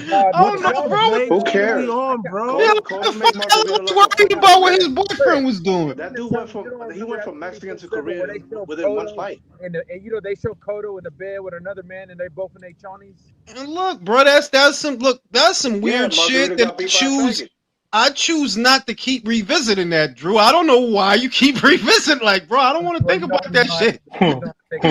Slander Puerto Rican boxing. I mean, Drew's got some fantasies, so he needs to leave them to us. But oh shit! George said what Ali, Foreman, and Tyson have in common is they were hated, feared as villains. Took major losses and overcame them. Everyone loves a comeback story. Well, yeah, but it is that, but it's also a respect thing that, bro, you wouldn't walk up on Mike Tyson right now and take his hat. And he's an old man. Like, think about it. He's old now. He's old. His beard is white. But you would not walk up on him if he had a cap on. You're not gonna walk up on him. It's got your hat, but you'll do that to Floyd though. Yeah, you do that. Yeah, because he's not. Yeah, because even 50 Cent said they got in a couple scuffles when he was telling how stupid he was dealing with Al Heyman, and Al Heyman was robbing. He's imposing. He comes around with security. So of course he's Jules, here's how you know that might happen. Jules, here's how you know that Floyd ain't like that, because it's like a lot of fighters today. Even Canelo, he ain't no Salvador Sanchez, the greatest Mexican fighter of all time. Yeah, watch your fucking mouth, all right? Watch your fucking mouth. Nobody raised fucking Sanchez above. We're not going to do that. No, we're not. All I know is I know one guy that beat 4 Hall of Famers. But my point is this. My point is this. Here's a prime example of what I'm talking about. 3 fights ago, there was 2 guys that stepped into the ring that was not invited by Canelo. This was, I believe, after one of his fights, and they was back there trying to photobomb him, and he got gully with their ass. Like, yo, get the fuck out of here, yo. Y'all didn't see that when them 2 it was like 2 white kids. They snuck into the ring and they was behind Canelo and they was trying to photobomb him. And he got gully with their ass. Like, yo, get the fuck out of here, B. What is y'all doing? Stupid motherfucker. And, they got the fuck out of there. Like, yeah, we got to stop playing with this guy. Like, he ain't for play. Whereas Floyd, we know you for play, bro. Dude walked up to you, to your face, took your hat, ran with the shit. And you got your hat. And he really, yo, I felt bad for Good night, gentlemen. Thanks for having me on, man. Appreciate it. No problem. And Floyd's hair was all fucking frizzy. No line. That was the other shit that you see his hair after that. It was like, yo, what is that? His barber's black. All that money, you can't afford decent plants. You one of the richest fighters in the world. There is no excuse for you to not have a fresh haircut. You knew you was coming outside. You can't, you coming out here like you rolled out of bed just now or something, B. With this trucker cap. Him and Oscar, I gotta love it though. Him and Oscar give us fodder to laugh and talk shit, because even Oscar, Jules, he's talking shit about Charlo and Canelo. Like, Oscar, You got fucking Jaime Munguia and Bubble Wrap. You're fucking promoting Zerto, who can't. Your guys can't make weight. So what the fuck? Why are you worried about them? For real. Exactly. Like Oscar's not in a position to criticize nobody right now. He really not though. Like not really. Like you don't got a lot. Like, but then again, I'm hoping that at least Eric Gomez could turn things around because you know what, we could say what we want, but the cash cow of boxing was developed by them. Don't forget that. That they're not Yeah. clueless over. They're not hapless and clueless over there, or at least as hapless and clueless as some other people. Because the dude making the most money right now, right, and doing his thing is a dude that they built, dude that they developed. And we give them credit. Jules, the A side of that Tank Ryan fight was Ryan. It's just dumbass Ryan didn't realize it. Yeah, Ryan wanted to be a dickhead. He wanted to be a petulant little bitch. I'll be right back. I'm gonna smoke a cigarette. Y'all chop it up. He's going to grab some ass. I know, but Yeah. you know what? We overcomplicating this. We're overcomplicating this, Floyd, because there's just two words. Just two words. There's just a phrase that describes him perfectly, and we don't need to go over it. Crab in a bucket. He's just a crab in a bucket. He can't stand seeing anyone else succeed, so he's got to pull everyone else down to below him.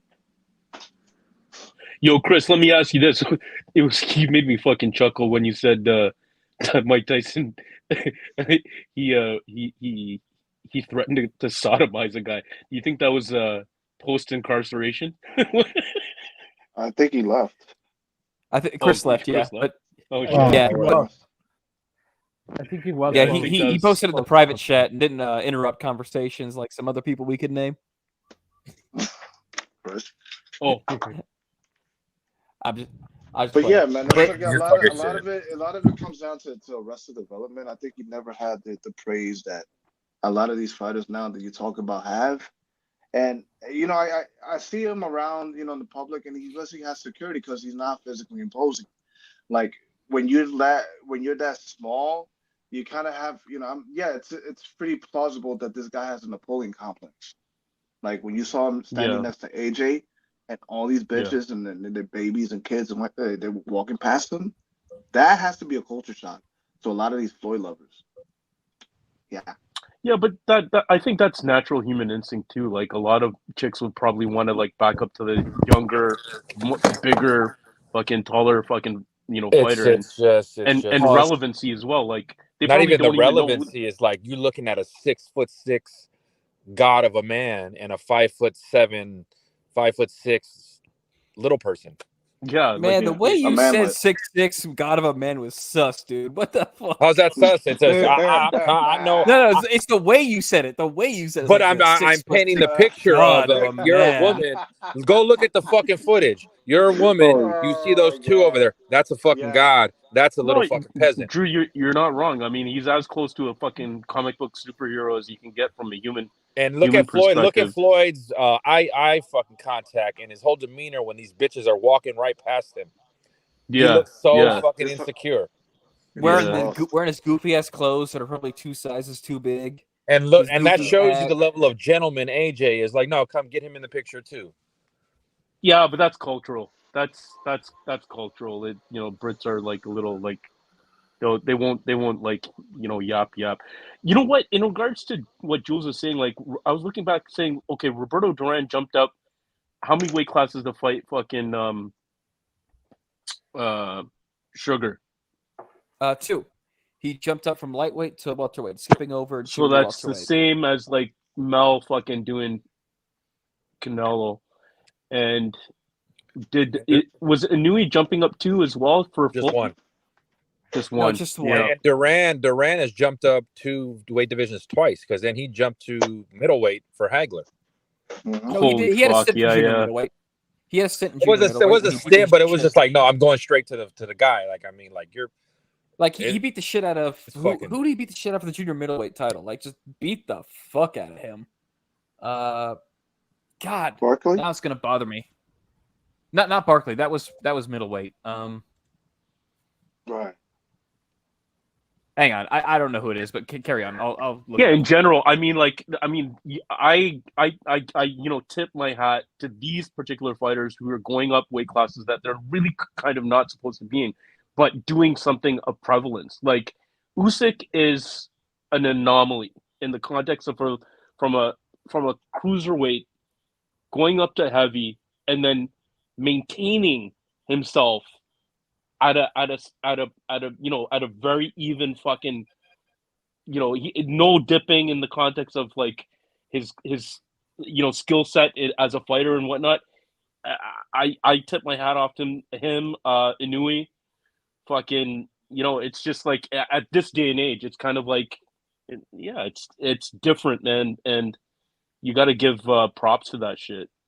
Yeah, it's Davey Moore, by the way, who I was thinking of. Well, okay. But yeah, no, Inoue's a blast in the past, man. He's a different breed, like, because to go up weight classes and still maintain the same performance in the same way, because even Duran, once he got to a high enough level, like a high enough weight class, he didn't come forward as much. Like, he was still Duran, but with the Barkley fight, he was a bit on the back foot, purposely, like doing his thing, but he wasn't fighting the same way he used to. In a way, he's still fighting exactly the same way. I'm going to outbox you. I'm going to out-jab you. I'll go on the back foot if I need to, but I'm just going to beat the shit out of you. And I'm going to do it with well-placed arm punches just to rub it in how much of a bitch you are. Jay, who do you say have more technical kind of skill set? Usyk, Alexander, or Noah Inoue? Oh, dog, that is a hard one. Like, I want to default go to Usyk just because of his extended amateur background and Olympic success that Inoue didn't have, but that was partially by choice for Inoue. Like, it just didn't line up for him when he went pro. And if you asking who's a more technical fighter, that's Usyk. That's an easy one. That's not saying now, yeah, Inoue isn't technical, but the more technical fighter is Usyk. Like the most technical fighters, I think, Usyk, Shakur. Who's another? I feel like I'm missing two people. Bivol. Yeah, Dimitri. Yeah. That dude is that dude.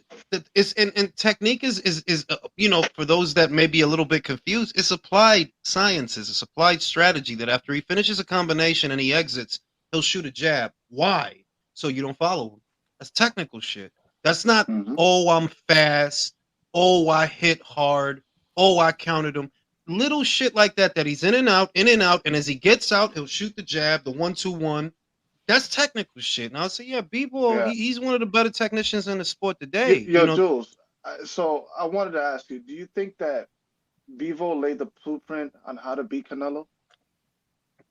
No, that's just a catchphrase that people say because in order for it to be a blueprint, everybody has to be able to use it, and everybody can't because everybody's not Bivol. Right. That's not a blueprint. It's like but can it be like emulated? No, because I asked Jules that last time, and he said like the dimensions with Jermel and Bivol are almost identical as such, but he says it can't be replicated. That patterning of like technique or technical skill that Dimitri has is that only he has that. Okay. Like I would say if I were to use the term blueprint on how to beat a fighter, right? Joshua beating Ruiz, that's a blueprint. What does that mean? That a lot of people can apply that. Box him from the outside. Keep him at arm's length. Use your reach. Use your jab. Fight on the balls of your feet. Stick and move. That's a blueprint. But unless other people can do that, no, it's not a blueprint. For example, yeah, Jermel can move his feet. We saw him move his feet. But was he able to be in and out? No, you're not durable enough to take the punches. That's why it's not a blueprint. Bivol could take Canelo's best and keep working. Doesn't bother him at all. Well, unless you can do that, it's not a blueprint. You see what I mean? That other people have to be able to look at what he did and be able to do it. And most of y'all can't do what Bivol did. Most of y'all, for example, if Canelo went in there with Artur and Artur knocked him out, Artur knocking him out is not a blueprint because you're not Artur. You can't hit like that guy. That guy will knock almost anybody out. That's not a blueprint. A blueprint is something that anybody else can look at and build upon and execute. And everybody can't fight like Bivol, and everybody can't hit like Artur. So it's not a blueprint. It's more exposing a kink in the armor that can be exploited. And everybody can't the whole hullabaloo about, oh, Canelo doesn't like movement. So Caleb wasn't moving? Yes. Billy wasn't moving? Yes. He was moving, bro. Khan wasn't moving? Yeah, he was Yes. moving, bro. He was sticking and moving. Mm-hmm. Movement by itself isn't what's going to bother him. I think what really bothers him, and I think what was kind of misinterpreted from the Mayweather fight, is that Mayweather was running when, if you watch that fight, No, he was wasn't. not. He was He was standing in the pocket and trading, in the pocket. He was making Canelo miss, countering, all that. if there was a blueprint there, it was if there Look, was, what he did was make him miss, make Canelo Right. miss, make him miss, make him put him- pay. Yeah. I made this point before because if you're looking for a blueprint to defeat Canelo, you have to do what Floyd Mayweather did. What Floyd Mayweather did in that fight, he was the best fighter of his generation. That's how you beat fucking Canelo. Yes. Fucking- if you want to beat him, you want to beat him. All right, here's the blueprint. Become pound for pound number one. Then you can. It's like it's stupid. They act like any fighter. And the other thing is, I get so sick of this. Right? Just because you're an outside fighter doesn't mean you're super duper technical. If anything, it means you're limited. You're limited to boxing from the outside because you're not fluid on the inside. There are great tacticians and technicians that were inside fighters. James Toney, I bring him up all the time. He's one of my favorites. Roll and counter, slip and counter, catch and counter, and he'll be there with you in the line of fire. That's being slick and that's being technical. But if the only way you feel comfortable is to be so far on the outside that you're barely fighting, you're not technical, you're just scared. Yeah. Just You know what scared. reminds me of, Jules? You know what reminds me of? Like this shit with like, this style is the blueprint to beating Canelo. Reminds me of everyone saying, oh, you need to brawl to beat Vladimir Klitschko. You can't outbox him, you need to brawl. What did Tyson Fury do? He outboxed him. Yeah, it was boring as shit, but he's like, no, I'm not going to outbrawl a guy called Dr. Steelhammer. Fuck that shit. I'm going to outbox him. It's hard for you to sell me that example because that was literally, I've been watching boxing for a very long time. Worst. And I can say that's in the top 5 worst fights I've ever seen in my life. Yeah. I'm just hang on. I know, but I'm just saying as an example of like, you want to say a strategy does this, but it's probably something else that could be the quote unquote blueprint. Like you said, Yeah, like Floyd was in the pocket people just get comfortable saying things without thinking about them and repeating them because movement, you do need to move. It's not that you don't need to move, but that's not all because Lara fucking moved and Lara lost. A lot of y'all motherfuckers don't like it, but he fucking lost, bro. If you fight that way, a good amount of the time, you're gonna fucking lose. And a bunch of losers and a bunch of fucking boxing snobs are gonna be sitting in the chat. Oh, the sweet science in the movie. Yeah. Nobody cares. You fucking lost, okay? Nobody is here. Nobody came here to see you take a tour of the turnbuckles. Don't try to convince me. Yeah, that's the sweet. No, that's being a chicken shit. That's what you can't hold the center of the ring. What it really is you don't want to sit in the pocket with the guy because perhaps the guy hits hard. So you can't hold the center of the ring. You're trying to create space to set up counters. And when you can't set up the counters because he's coming in too fast, you move. It's all it is, bro. Simple. That doesn't make you better than anybody else. Like there are inside fighters that are limited to fighting on the inside the same way that there are outside fighters that are limited to fighting on the outside. And if the only way you can operate is fighting on the outside, that makes you limited to fighting on the outside. It's like what Drew says about hit and not get hit. All right, what's that catchphrase that Drew always says? The sweet science of hit and not get hit or some shit like that. It's almost like they don't complete the sentence that when you say that a fighter is limited, that means that beyond what you normally see them do, they can't do more than that. That's what limited means. That if you're normally an outside fighter, you're limited to fighting on the outside. If you're an inside fighter, you're limited to fighting on the inside. The versatile fighters, like, your Crawford, Yuri Nui, so on and so forth, what makes them versatile is they can do a bit of everything. It's not their styles too. Yeah. See, a lot of them, like a lot of them show that I could be this pressure fighter. I could be this counter puncher. I could be this pot shotter from the outside. I could be the slickster on the inside because Floyd was actually slick. Like, we just spent like an hour shitting on him, but his boxing was beautiful, bro. He Oh was yeah. like, he was slick. Like Lara was never slick. Like, bro, Lara's not slick, bro. You just way out there on the outside behind a jab. That's not slick. Didn't Angulo drop him Yeah, like but multiple Jules, times? sorry, Jay, the ability to adjust within the first 2 to possibly 3 rounds, but respectively under 2 rounds. I think that's what really defines a really good tactician.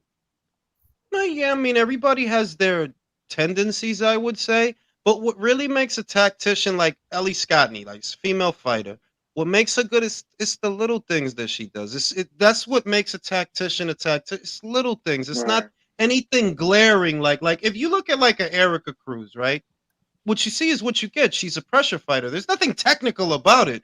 It's just she's strong. She has an engine. She's a southpaw. She can come right at you. Come at you, throw Straightforward. punches, throw You know what I'm punches. That's saying? it. A technician is someone more subtle, like a Clarissa Shield. Maybe I could get you to bite on some feints. Maybe I could set you up for this shot with this hand, this shot with this hand. You know what I mean? Like those are the technical aspects of boxing. But it's important not to overcomplicate them. And I think that's what people do. They tend to think of technique and being a technician as this ethereal thing when it's not. It's just you think about what you're doing, you apply it, and it works. That's the technique. That you condition the guy to look for the jab so he doesn't see the right. Or you condition a guy to look for the right so he doesn't see the hook. Or you condition a guy to look for the left hook upstairs so he doesn't see the uppercut up the middle. These are technical aspects of boxing that people use, that they'll condition their opponent to look for certain punches so they don't see others. But I think when these guys say skills and technique, you don't know what the fuck you're talking about. You're just saying general shit you heard other people say. It's not as complicated as it sounds, but it's also not as simple as it sounds. That yeah, technique Case is in all point. about applying what you know to get a desired result. Case I in mean, it point. makes me How laugh many of those because people would sorry, go think that chocolate? Yeah. How many of those people would think that Chocolatito is a skilled technician and not just a simple inside brawler? I Because bet they you none of and them. that's the other thing that they think that there's no technique to fighting on the inside when yes, that's a fighting on the inside is actually a lost art, which is why you seldom see it. But if you look at older videos of older fighters fighting on the inside, that's a lost art, bro. Rolling, countering, slipping, countering, catching, countering.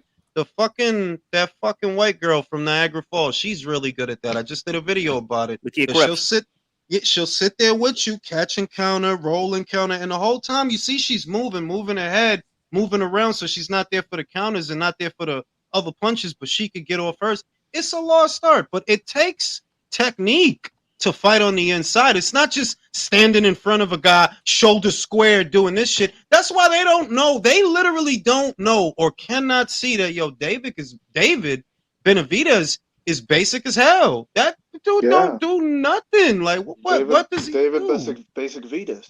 Basic Vitas, bro. Like it's nothing special or tactical like nah, he's Yeah, just a it's like big guy. they're trying their best to find some unique quality about him, but I just don't see it.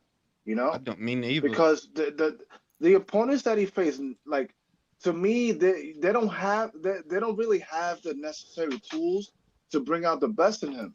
So he's stuck with doing all this habit. With he got all these bad habits, of just leaving That his he chin gets up in the away air, with.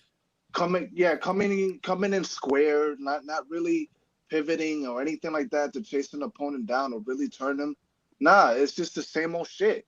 It's crazy that Chocolatito, who we mentioned, which is that they're not going to make this association that Chocolatito and David Benavidez are both pressure fighters. They both are. They're both mid-range to inside fighters. But remember, these are the same people that used to shit on Chocolatito. They used to shit on him like he's like bro. Everybody is nowhere near as good as he is on the inside. That man is amazing, and he was amazing. Like yeah, he's older now, but that man was amazing on the inside. But Chaha on this basic ass motherfucker, this is David.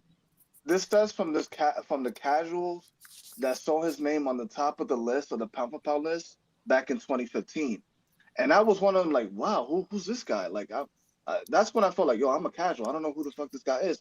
But when I saw him fight, I'm like, oh, I see why. I see what he brings to the table. Yeah, So, like it's just a thing with them. Like, and I'm not trying to be that guy that is gonna wag their finger in everybody else's face and tell them what's wrong with them. I'm just saying that the arguments that they have, or at least the reason that I can't agree with anything they say, is because I can see you don't know what the fuck you're looking at. You're just talking. You're just talking and repeating what Yeah. you hear other people say. You don't know what the fuck you're looking at. If you think there's something special or unique about David, okay, clearly you don't know what the fuck you're looking at. He doesn't do anything particularly well. The only standout quality that I see that he has, which I attribute to Peds, and I'm not going to apologize for it, is that he has an engine. That's it. Yep. That's the only elite level quality I see that he has. In every other department, he is lacking. He's not a better pressure fighter than Chocolatito, not better than R2 or Better Beat. No, he's not. That in the realm of what you do, there's plenty of people that are better than you are. See, how biggest thing is like with Chocolatito and Artur, it's like these guys are very technical, savvy pressure fighters.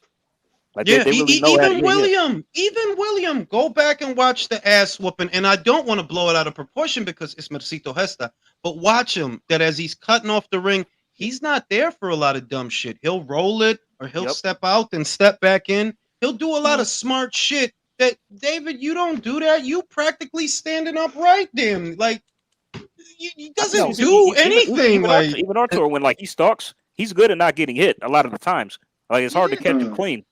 he'll put his hands in front and catch shit and double, like they do a lot of shit. Well, I'm like, yo, y'all telling me y'all, and then it's obvious why y'all pretending to be high on David. It has nothing to do with how he fights or who he fights because he hasn't fought fucking anyone. His best win is a guy that Canelo knocked out that he didn't. That's his best win. Caleb Plant. Yeah.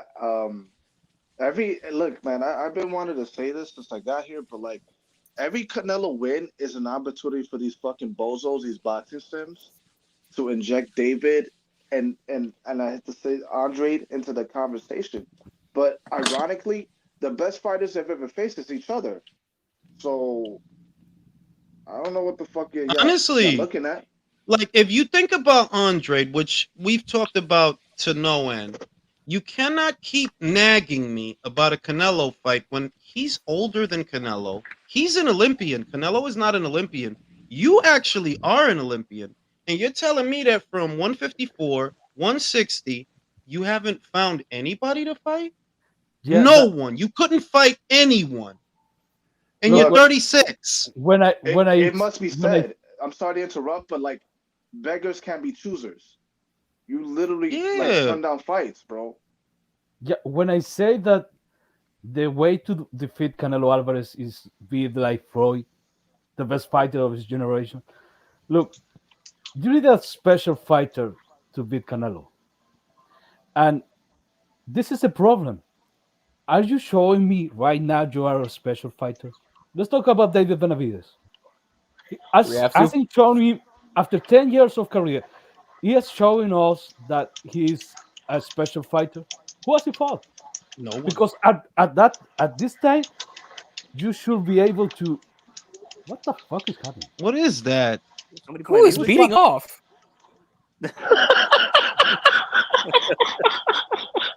Seriously. Oh my gosh. That's Yo, mute your fucking mics, hilarious. man. Go ahead, Probably, Leo. Okay, I'm continuing.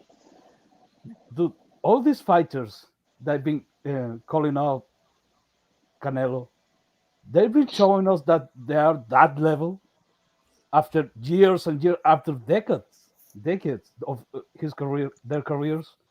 They have been showing us. David Rodriguez is the best example of a fighter that everyone, not everyone, but there's a faction of fans that is trying to convince us that David Benavides is special. If you were special, you already show us how special you were. And you are not done absolutely nothing with your career besides winning that fucking title that the WBC pushed to give it to you.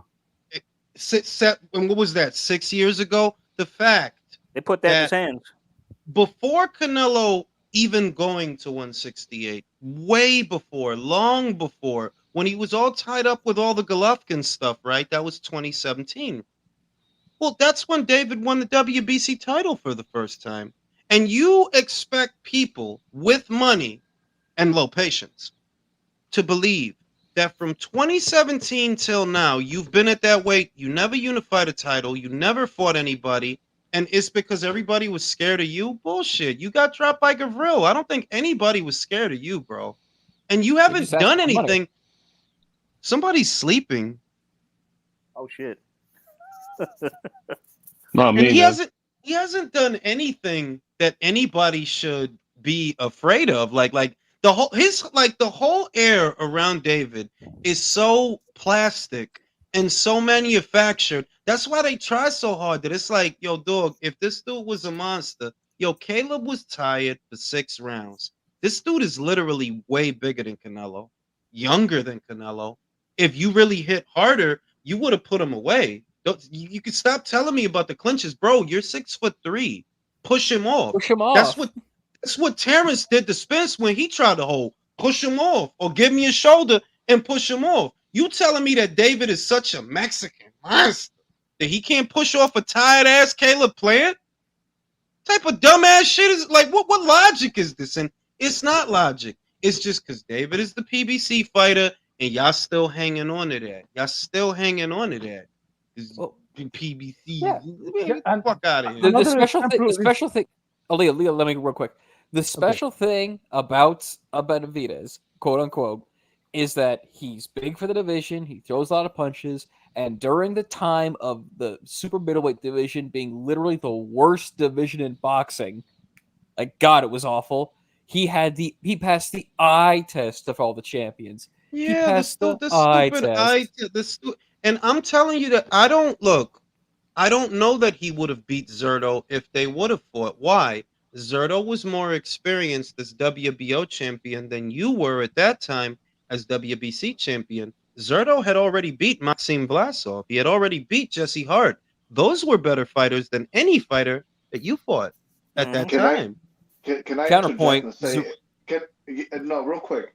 I just want to say if you think that David Benavidez passed the eye test, let me tell you, you got cataracts, bro.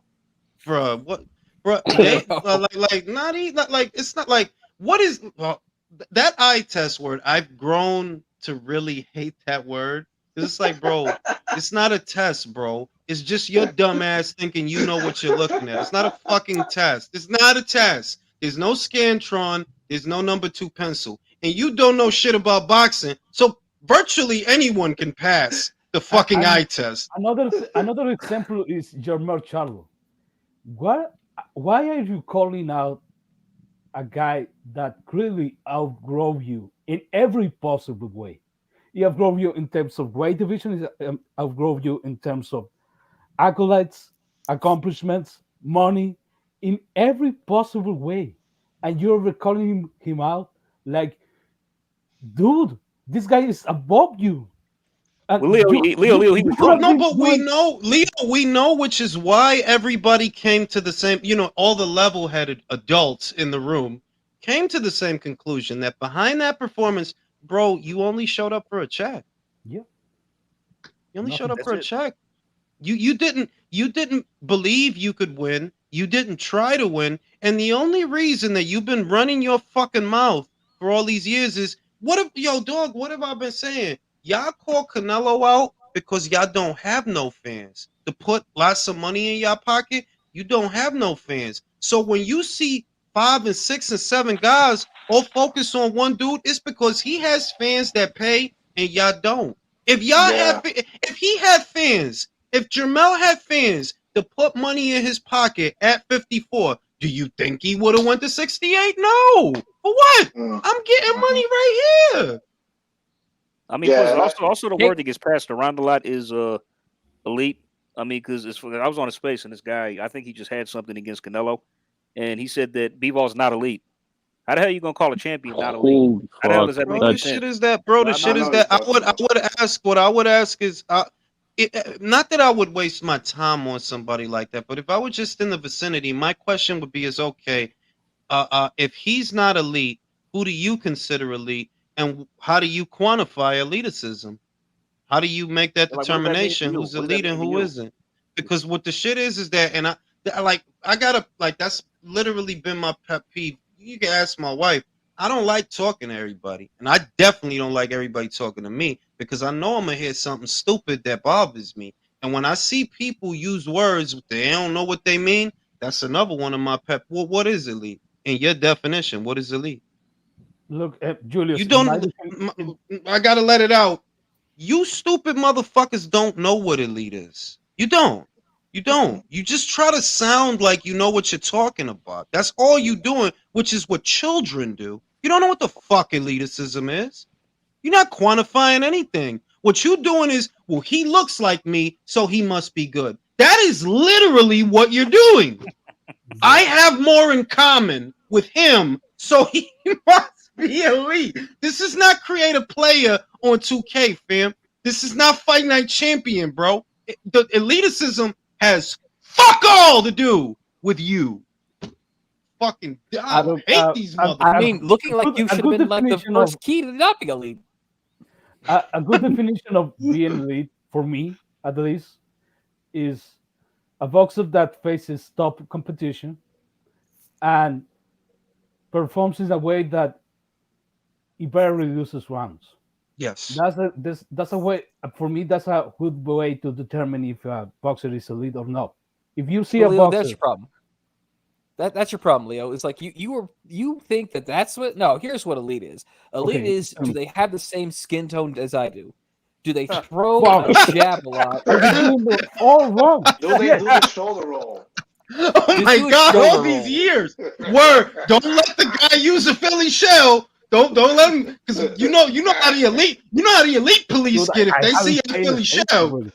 Give him a 10-out round. He did it. You know what I'm saying? And don't let him fight on the balls of his. It's like, yo, they fell in love. I think that there's probably like a Mayweather fight that they saw that is burned in their mind, and they use that as the barometer for what determines elitism across all of boxing. When, and I say this all the time, there are elite level pressure fighters. There are elite level boxer punchers. There are elite level pure boxers. There is an elite version and a shit version of every base style. Like when I look at William, I see a guy who has the makings of an elite level pressure fighter.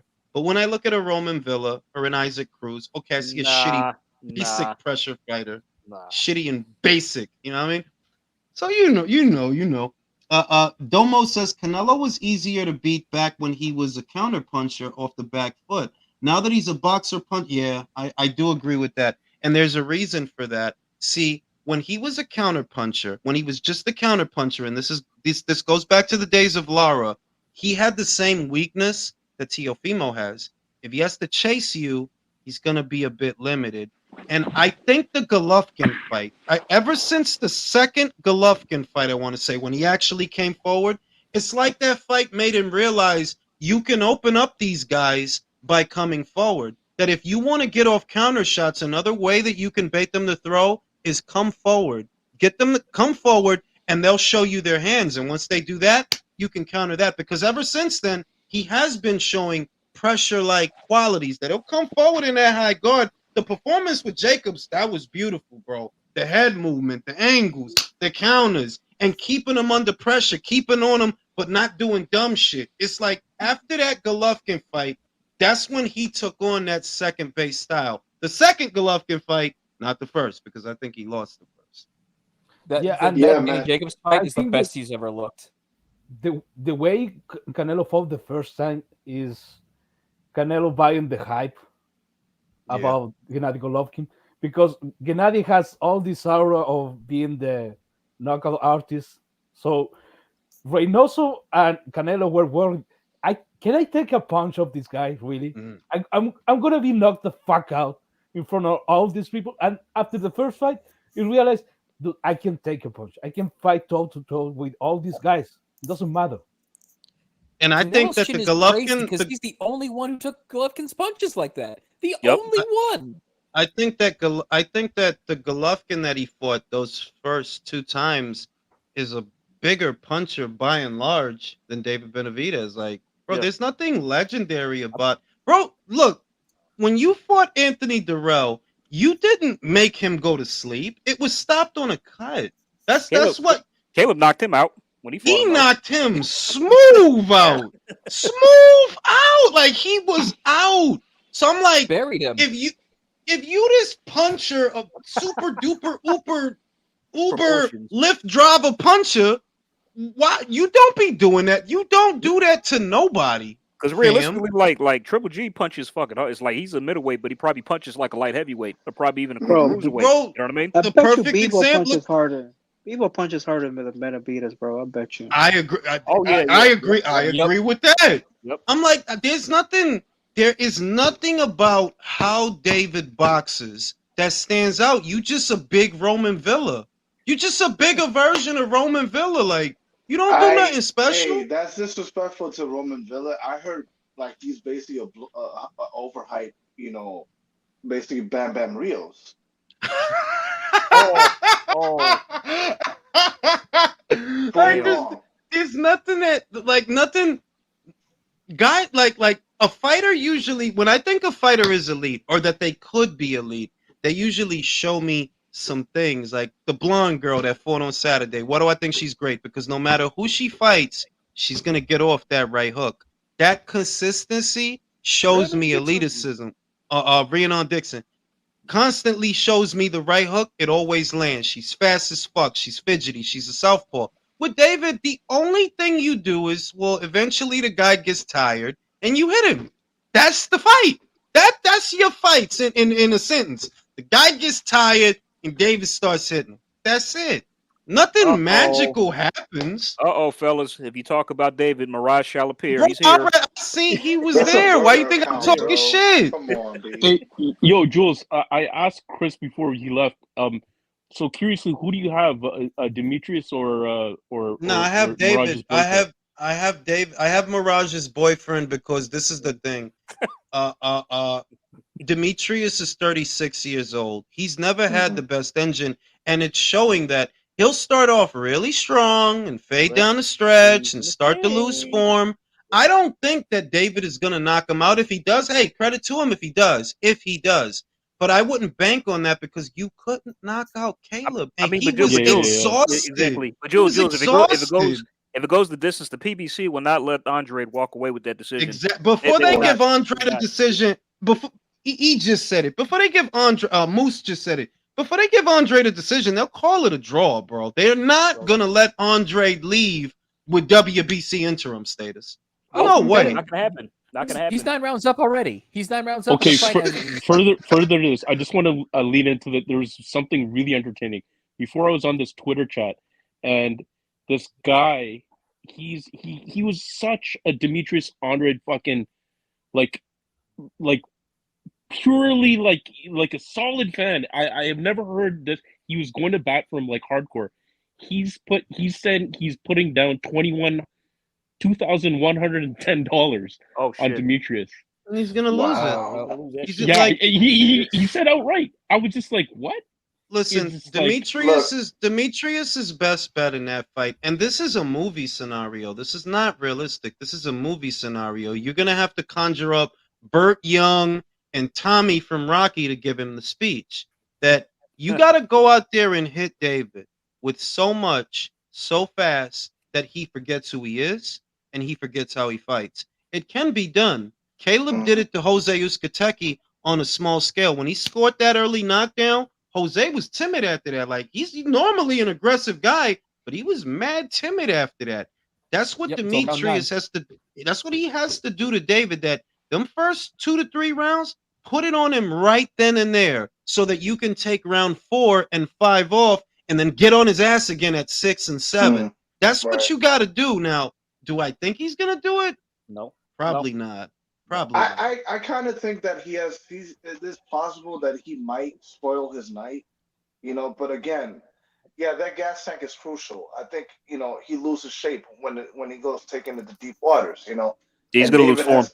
Yeah, because like David doesn't stop throwing punches even after round 9. Now, I will believe he will look. He'll make him look human for a few rounds. I do believe that. Yeah. Compare Eubank versus Williams to Andrade versus Williams. Boom. And that's why I don't trust you. It's not triangle theories. This is Liam fucking Williams we're talking about here, bro. You made that shit look mad difficult.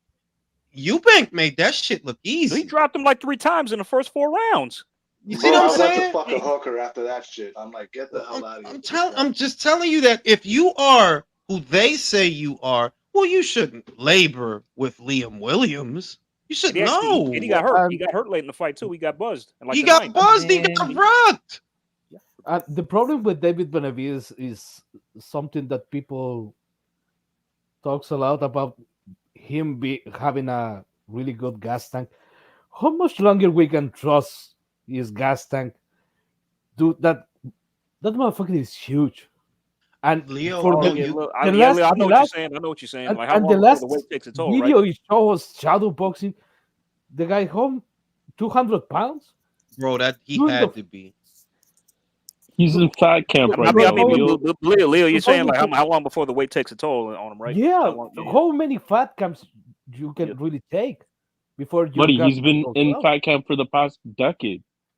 Bro, like what if Demetrius life knocked him? is Like what if Demetrius knocked him out? Wouldn't that be Well, something? that's but see, and no, I mean, like, look, as weird as this sounds, because of what we're talking about, what we're talking about is what happened to Jarrett Hurd. That a fighter cannot keep draining their body like that, but for only so long before it catches up. And that's what I think Leo's saying. That like, how long can we trust this engine? For how long? Because bro, this dude, he looked like he 200 and change in that video, bro. He looked big as shit. Bro, he And turned I'm pro like, at light heavy. these I mean, like, motherfuckers yeah. don't seem to understand it. Like, yo, if this dude is that big and he's been at this weight this long, that's actually not good, fam. It's not good. It's better when you can make the weight comfortably. That shit look uncomfortable, bro. He's got If I- how many like- weeks to lose 32 pounds? Like, nah. Yeah, like, but with the like fighters, like, Jules, late- they're late giving night, yeah. he's giving them the pill, the special pill, man. You know That's why I think that's- Memo's over there, bro. That's Yeah, what I think 1,000. Memo's over there for. Ain't nobody 1,000. dumb out here, bro. If you know anything Yeah. about boxing, he hired Memo Heredia. Do you need me to say more? The fuck, Canelo bro? is trying to wait him out, so he has to move up. What What? are you talking about, Mirage? Who said that? Oh yeah. Mirage, stupid ass. Gene. Bro, Like he's I a said, fat bro, listen, motherfucker, the whole idea that you could look at a fighter, and I'm not, this is the other thing. This is common sense. This is not me telling you to like Canelo. You could dislike Canelo, but I'm saying if you dislike Canelo, you should like David even less because you haven't done anything and you had time and opportunity. The Simple. idea that the idea that Canelo's trying to wait David out. It's like, as long as Beterbiev is a active light heavyweight, Benavides is going nowhere. He ain't doing shit. That's the other shit. Like, cause fucking big ass David is gonna be in a hurry to fight those guys. Look, it's simple, bro. Look at who you're fighting, right? At this time, Dmitry Bivol does not have an opponent. You literally said you would knock him out. I didn't forget. I don't fucking forget anything. You said you would knock him out. Who are you fighting? Demetrius Andre. You're a cruiserweight that's shaving down. Yeah. You're a cruiserweight that's shaving down the super middleweight, and you won't go up one weight class. That's what I'm saying. Like you talk all that shit, and everybody would talk all that shit that Bivol did this and all right, David, show us how it's done, bro. You ain't say you was gonna knock him out. Dimitri don't have nobody to fight. That's gonna be worse than Zerto, bro. You won't get knocked the fuck out. Yeah, and the worst part is that he's the WBC mandatory. He's got the Canelo fight either way. You go up there, and the other thing is, look, Benavidez. This is what's crazy, and this is why I think that just a lot of people are really fucking stupid. That they don't use any brain power whatsoever. Benavidez versus Bivol is literally a bigger fight than Benavidez versus Andre, because Bivol beat Canelo. Yes. You could literally sell that easier than Demetrius. Don't have no fans. The fuck, like, don't have no fans. But Bivol, he did beat Canelo. You put that on pay per view, yeah, it might be worth something. But this shit, look, I'm gonna buy it. I'm about to fight, but this is not a better sell than that. So if it was really about, yeah, David is nice, David is this, David is that, bro, you would be fighting Bivol, not this guy. This guy ain't beat nobody. At the very least, what he'd be doing is he'd be going after Morrell. He'd be going after the IBF mandatory, whoever that was. I forget. He'd be Just collecting all the Morrell. mandatories That so dude he could. is terrified, bro. That Yeah, dude but is guys, terrified. it's risk factor, right? It's fucking risk factor, and his dad's sucking Canelo's cock to get the cash bag. Right, Like but if you eventually, look at what his dad said. His dad said they don't think they're gonna get Canelo. All right, awesome. Then there's no excuse for you to still be at 168.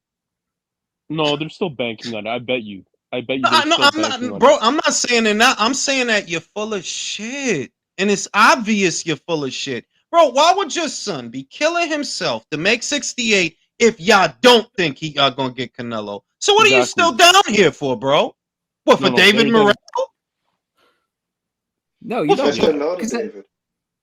But that's the thing. It's like you would either be going after Bivol, so you go, "Oh, I beat the guy who beat Canelo." All right, you make the thing better. Wouldn't that be more of a statement than beating fucking Demetrius Andrade? Yeah. Or go Yeah, after but all the the risk mandatories. factor, right? Hang on. Or go after all the mandatories and say, and use this as the promo. I literally have to be the mandatory for all his belts to get this man to fight me. He's such a coward. Blah blah blah blah blah. You have two avenues to make the fight a big deal. What do? Boo boo. Pussy. Bro, fighters know how difficult it is to make weight. They know. So if you telling the world that you don't actually think you're gonna get Canelo, nobody's gonna believe you, because then why would you still be killing yourself to make 168? We all know how hard that is for you. Ain't nobody dumb out here. The truth is, you don't have what it takes for Artur Better Be. Everybody knows it. That dude will flatline you, bro. Flatline you. Easy. You think that Caleb Plant would go 12 rounds with that motherfucker? Oh. He go 12 rounds with you though, because you don't hit that hard.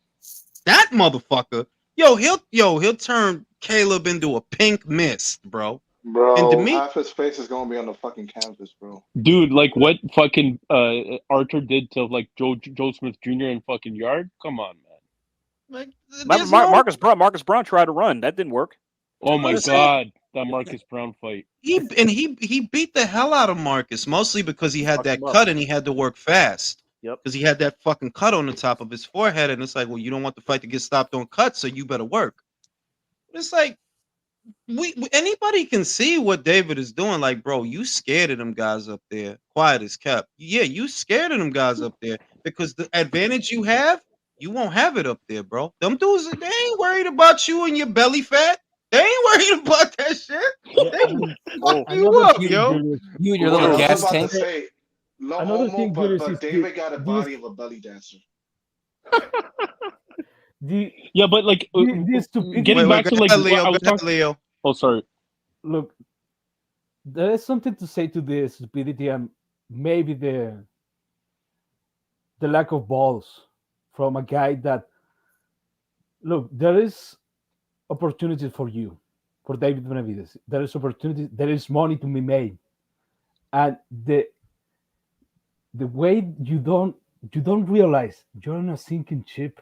The PVC is more like it done. You can be searching opportunities in another weight division in other promotional companies, and you are here with a scheduled fight with fucking Demetrius Andrade.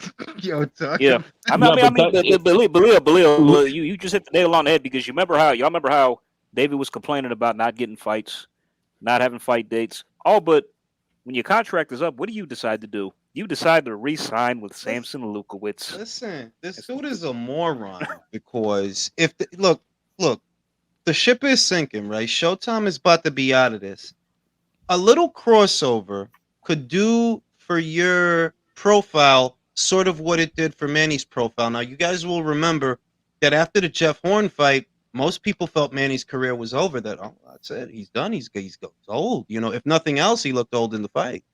And then he goes over to the PBC, and oh shit, he's with the PBC. Oh, we're gonna get this fight and this fight and this fight and this fight. Yeah, you could do that by going to Matchroom. They have a couple of 168 pounders. They can make some things happen. Munguia is on that side of the street. He's not with Matchroom, but he is with the Zone. You know, and they have Berlanga. You could fuck Berlanga up, you know, because he sucks.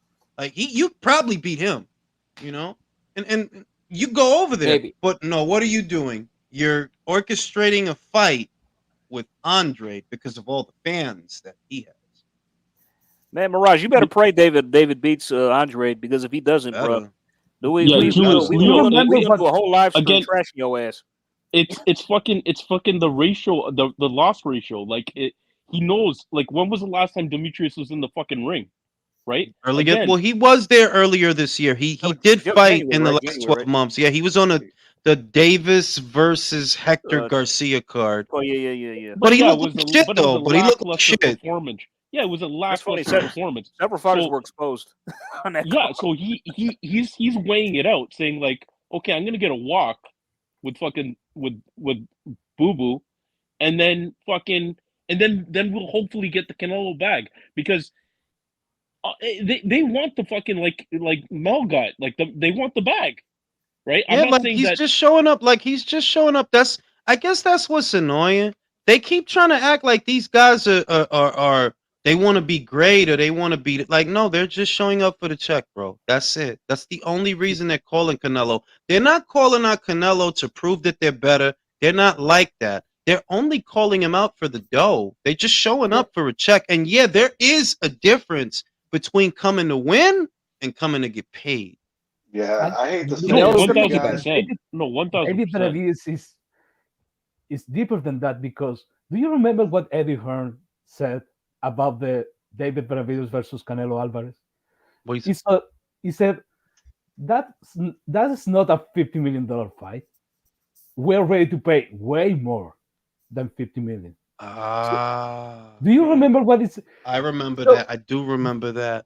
dude, if you were willing to jump the fucking sinking ship and go to Matchroom and talk to Eddie, let's do this fight.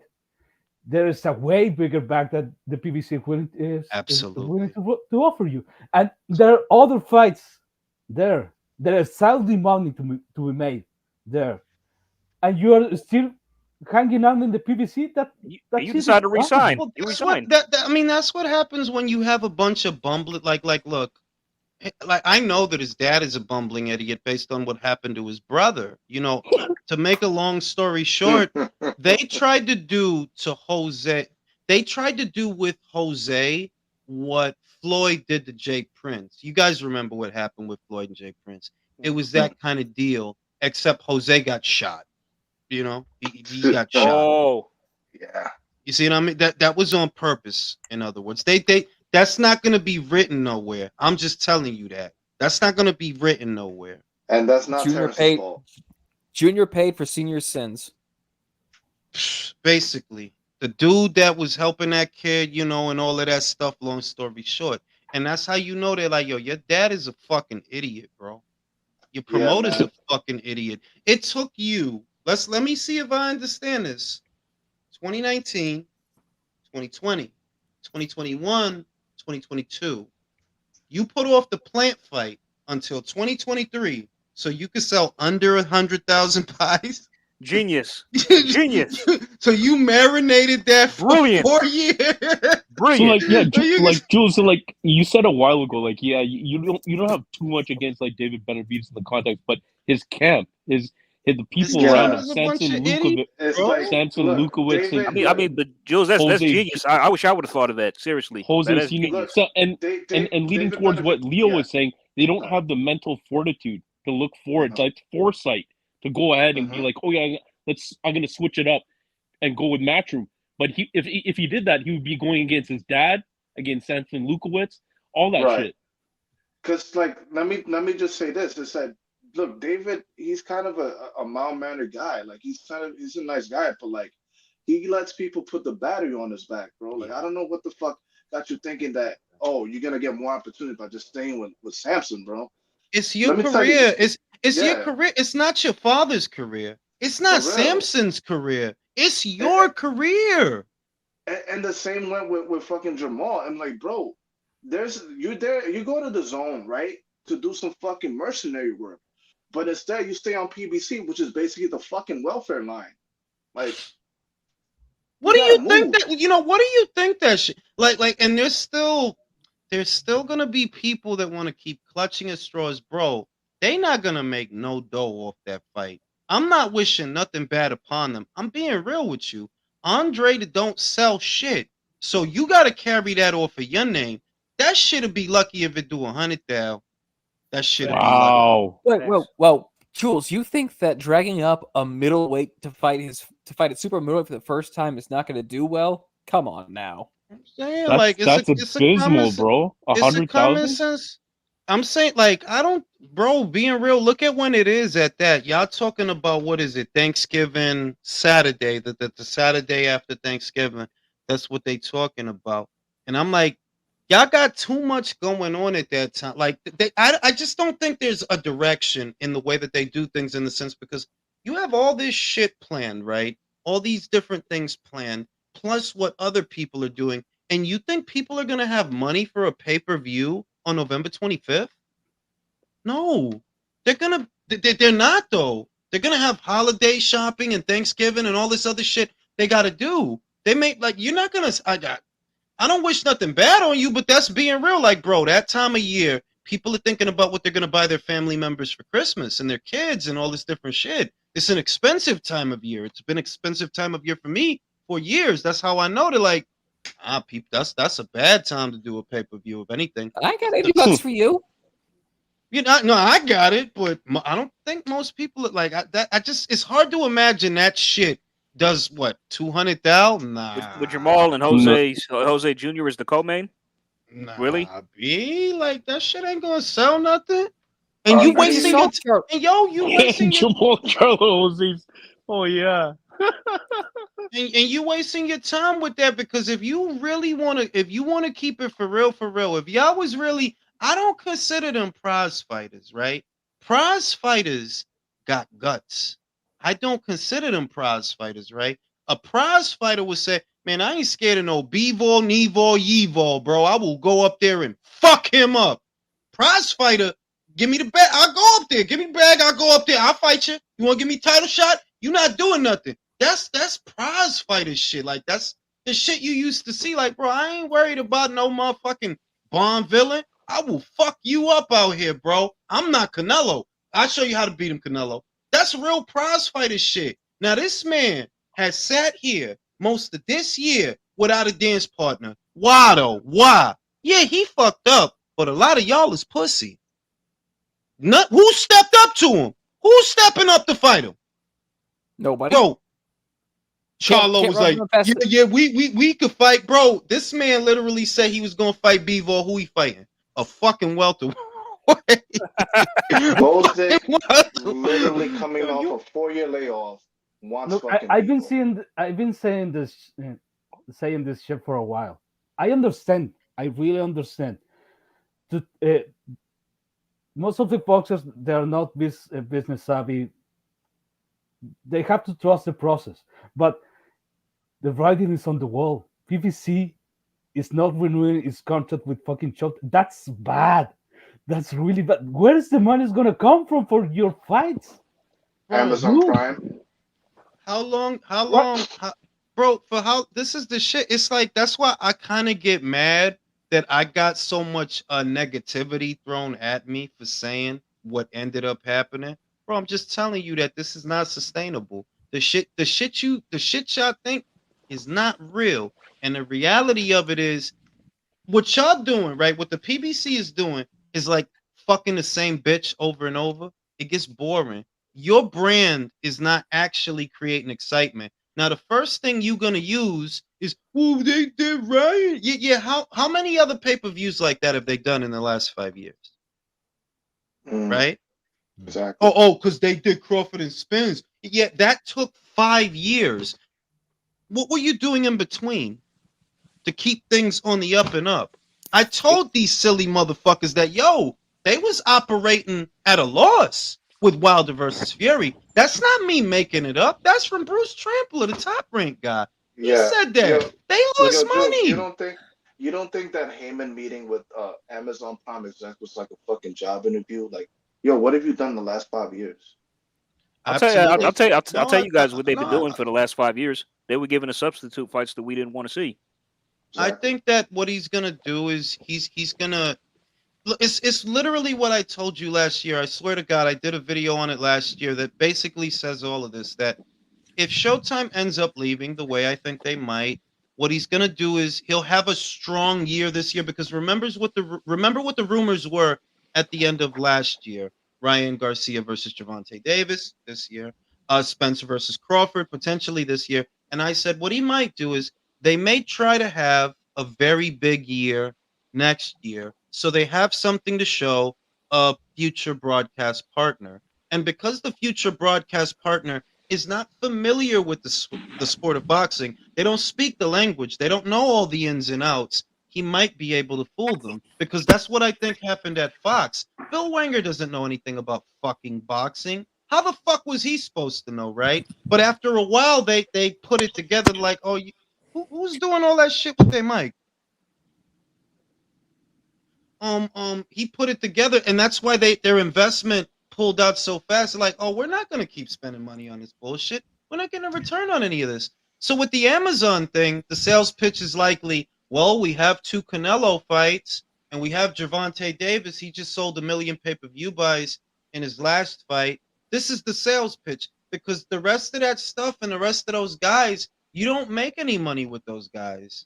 What with Rendezvous? Is Rendezvous a big ticket seller? And that's why I am under the impression it's going to be an output deal. Even Rick Glazer just tweeted that a few hours ago. Like, okay, we'll take those pay-per-view fights and we'll cover the production cost, but we're not giving you a budget for licensing fees for an annual. They're not going to do that.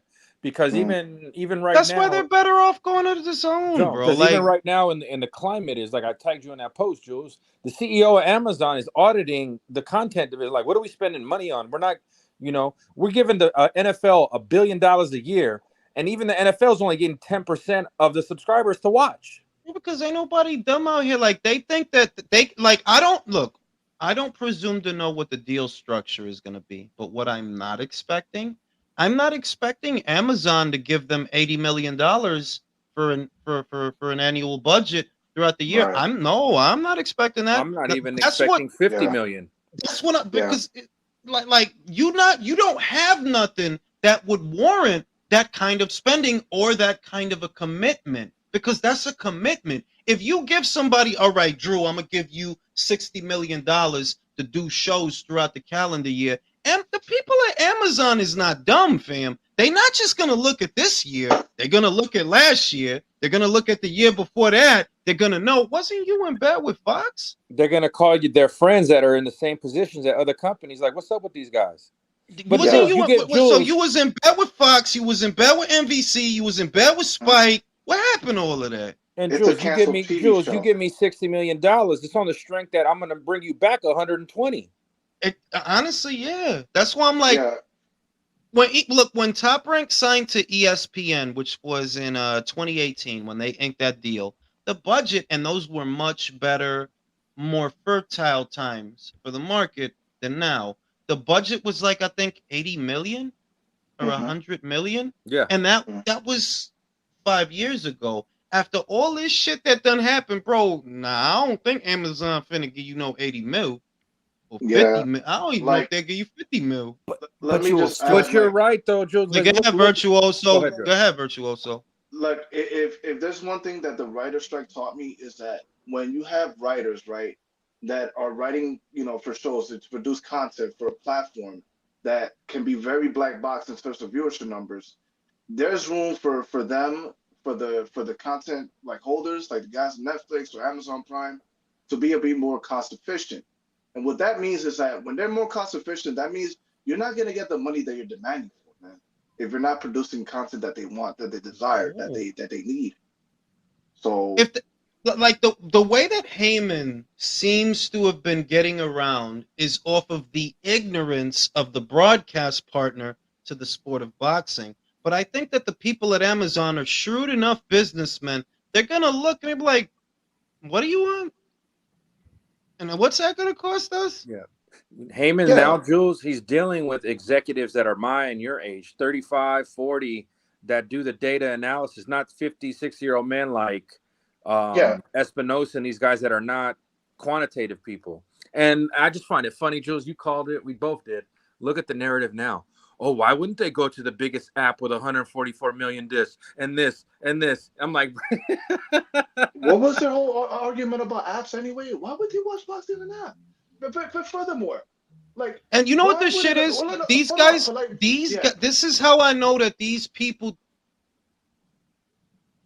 Why would this is how I know these people don't you like, bro? Yes, Amazon has 150 subscribers. Can you tell me how many of them are sports fans? right. How many I of them can tell watch you. I can boxing? tell you right now, Jules. The highest rating, average ratings for Thursday Night Football on Amazon Prime is anywhere from 10 to 12 million. What percentage of that is 150? Oh, football. What about boxing? I mean, listen. They won't what- even get this is 1% of the that. listen. This is the point that I'm making. This is the point I'm making that in theory, when you're on a network like a Showtime that comparatively has more subscribers than a DAZN, you say, well, look, they have 28 million. DAZN has, I don't know, 20 million. They have more subscribers. Yeah, but how many of them watch boxing? Exactly. See, with Like, them, all of them are sports fans. The only reason you subscribe to DAZN is for sports. The only reason. And what they're more known for in this country is boxing. In this country, yeah, that's what they're more known for than anything, boxing. So if you took that content and combined it with that, it would actually be good. But no, you want them to go to another platform so that boxing can stay divided. And the problem is the market that you both pull from and cater to, it's not big enough for it to be this fragmented to where you two should be fighting. No, it's not big enough. You should be I mean, collaborating and working together. It's not big do you enough, guys think? and there's only two guys that bring blue chip sponsor ad revenue, Canelo and AJ. Inoue in Japan. Yeah, Anyway, in that's just Japan. what I was about to ask about that. Who brought that up? Yeah, like, why would an American company like broadcast boxing from Japan instead of America? That's not the answer to this. Because they know that they're gonna. There's a guarantee they're gonna guarantee viewership numbers, big viewership numbers from that country. No, They but have loyal like followers. the people at like nobody is dumb. See, I think that a lot of people in boxing, right? I think a lot of people in boxing are small timers and they don't realize it, like Rick Merrigan, which is why they're so easy to peg. Samson Lefkowitz. Samson, like that's why they're so easy to peg because you're small time. You think small time, and the people that you're dealing with now, they're not small time at all. Like they're not. Like if you're talking about it, those people are not dumb. They're gonna want to know what happened with Showtime. What happened with them? And you were with Fox before that. That was supposed to be a landmark deal. You had what, like a 4 or 5 year deal with them? And what happened with that? And what happened with NBC? It's like if we're like the Amazon deal, I don't think is a great idea. I don't think it's great because it keeps the sport divided. And unless they're going to give you an annual budget to do shows throughout the calendar year, which I'm not convinced they are, to be honest with you, like, bro, people throwing money at other people is there for that. Like, nah, I don't think Every network stopped doing that right now. that's what I'm like, Drew, bro. I gotta give Bro, you you props. know Disney is feeling it. Yeah. Fucking ESPN, they looking to sell that shit. Motherfucking, obviously Paramount is feeling like everybody's Warner Brothers. feeling Look it. at all the Yeah. money they wasted on them Drew, I superhero gotta give movies you that aren't props coming out. for that Pawn Stars meme about the Amazon app. Which one? Oh man. Which one? When Al's like in the negotiating, said, "Yo, well, I want an annual budget of like 80 million. Sorry, we give you 20, like $20, something like that." Like they act, Jules. They're so used to Al being swindling stupid people. Yeah, like they think there he's was gonna any go to Amazon and they're just gonna like, bro. I'm swindle just telling Jeff you. Bezos. I don't look. I don't know what they're gonna get at Amazon, but what I think would be beneficial for boxing, which is what this is all about. Okay, if you could get Golden Boy and Matchroom and PBC from the same platform, that's value for money to the consumer. That also opens doors for different kinds of matchups that will grow and expand the audience transatlantically. Yes, it will do that because Matchroom also has a UK base, right? Matchroom has a UK base of fans. You have a couple of Americans. Some you got look, you got something's going on, right? Right? And that will help you expand upon that because that's what you need. The reason the audience in boxing shrunk is because over the years it became more fragmented. It didn't used to be this way. Remember, it didn't used to be about, oh, he fights over there and he fights over there. That's part of what's fucking it up. Everybody's all over the place. You cross No, you're right, Jules. It's really all over the place. And Jules, you're the fucking Amazon vice president talking to Al Heyman. I don't give him a deal. No, and I'm saying you see that. I don't give him a deal. Exactly. You I don't tell give him, it. If you asking me, listen. I'm the guy at Amazon, and Al comes to me, right? Even if I don't know nothing about boxing, I'm gonna find out. Yeah. Why did you? Because the red flag. Never mind what the fuck you telling me. The red flag is so after 37 years in boxing, Showtime left, and they were showing your content. Interesting. And now you want to sell that to me. And the only thing you can say to Al is like, well, Al, I know your guy Canelo. You got him locked in for 2 fights. I know he's guaranteed for a good 70 to 100 million every time he fights, depending on how he fights. There's no deal if I don't have his fights. Bro, I mean, and it's just, all I could tell you is if it's me, if I'm the guy at Amazon, no, I don't give you a deal. There's no reason for me to give you a deal. But here's how bad Al Heyman is at this. Like, and I wanted to bring this up earlier. It's on the undercard of Jamal Charles' big fight. Who's the boxer he's most associated with right now? Caleb Plant, because he slapped the shit out of him. So that'd be like, oh, that's an easy fight to sell. A guy slapped shit out of you in real life. It's you versus Caleb Plant for your big fight comeback. Nah, he's fighting a fucking welterweight. Bro, all he has is a bunch of substance abusers in his stable. Retirees and substance abusers, like guys that you can't use. Like Jamal Charlo is so removed from the sport, you have to make him fight Jose Benavidez. God only knows who you're fighting. God only knows who Keith Thurman is fighting because it's already been close to 2 years since you fought. It's so damn near. You fought at the beginning of last year. The beginning. You're not fighting till the end of this year, which is towards the beginning of it's damn near 2 years. You have a lot of dead weight. It's been so long that the guy Keith Thurman beat had a comeback, had a big fight, and won. Lost. Bruh. What word, right? Mario Barrios. Yo, you fought Barrios last year, early last year. He fought 2 times since then. You know what makes this worse? You know what makes it worse? He fought Barrios in a final eliminator for the WBC, but now Barrios is interim champion. Fuck. I think he wanted fucking $10 million. Yo, you can't make this shit up, bro. Like damn, How Keith, like dumb are you? Bro, he man. was in the audience for that Dude, fight. the PBC should be a comedy show one day or some shit, man. Yo, that's a sitcom, bro. Marsha. It's the longest running canceled TV show because, like, yo, they kept losing their network profile.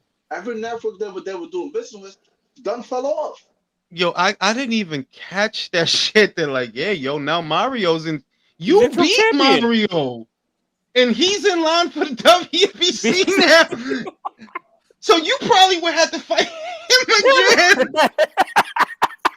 He was in the audience. He was in the audience watching it happen. He was in the audience watching it happen. Like, and the worst thing is, look, you know that they were gonna do the Ugas fight because Ugas said it. Ugas said, I was in training for Keith Thurman. I thought I was gonna fight him. Mario Barrios said it. We heard that Keith Thurman and Ugas was gonna fight. That's what we heard. And then they just decided to put me in there with Ugas. So you should have bet on Barrios. But Thurman I said Barrios. Yo, I picked Barrios to win that fight. For those that don't like, bro, Ugas is not that guy, bro. He's not. But Thurman was not that guy. Was in the ring. Thurman was in the ring with Pacquiao. He's worth $10 million. He was in the ring with Pacquiao. $10 million, man. Fuck out of here. Now, Fight or Flight says David has a great gas tank. His skills are something to be desired, unfortunately. He still has time to grow, but must take more fights with formidable opposition. Look, the Andre fight is an interesting fight, right? It's just that commercially, it does seem like a banana skin. Like, bro, the dude literally said I would knock out Bivol. Okay, show and tell, go do it. He said that more than once to more than one interviewer after Canelo lost to him. Go Yeah, but ahead, Jules, bro. that's bumping gums, man. That's clout chasing. Yeah, That's but this is not the sport. Yeah, but the shit is that this is not the sport where you get away with like, no, like, all right, go do it, bro. Who you fighting? Andre. This ain't basketball. Yeah, like you could, in other words, you could talk certain shit in other sports, and it ain't even about nothing. The only reason we even know who you are is to see you prove it. So when you say you can knock out Bivol, and then you end up fighting this guy, yeah, you ass, fam. What the fuck? That dude don't even have nobody to fight. It ain't like he tied up with something and you couldn't get him on the phone. Everybody know he ain't got nobody to fight. Who are you fighting? The light punching middleweight. Okay, talked about going up to the 170 to fight the light heavyweight, ducked a fellow super middleweight, dragging up a middleweight. That's the other shit. Your daddy, a lot of the shit that goes on with that dude is some clown car shit. Cause it was your daddy that said you was gonna fight Morrell. It wasn't me. It wasn't Mike Cope. No, your father said you was gonna fight David Morrell. Your Yeah, but that was a total promoter shit show said with you was Samson Lukowitz and fucking and Jose Senior.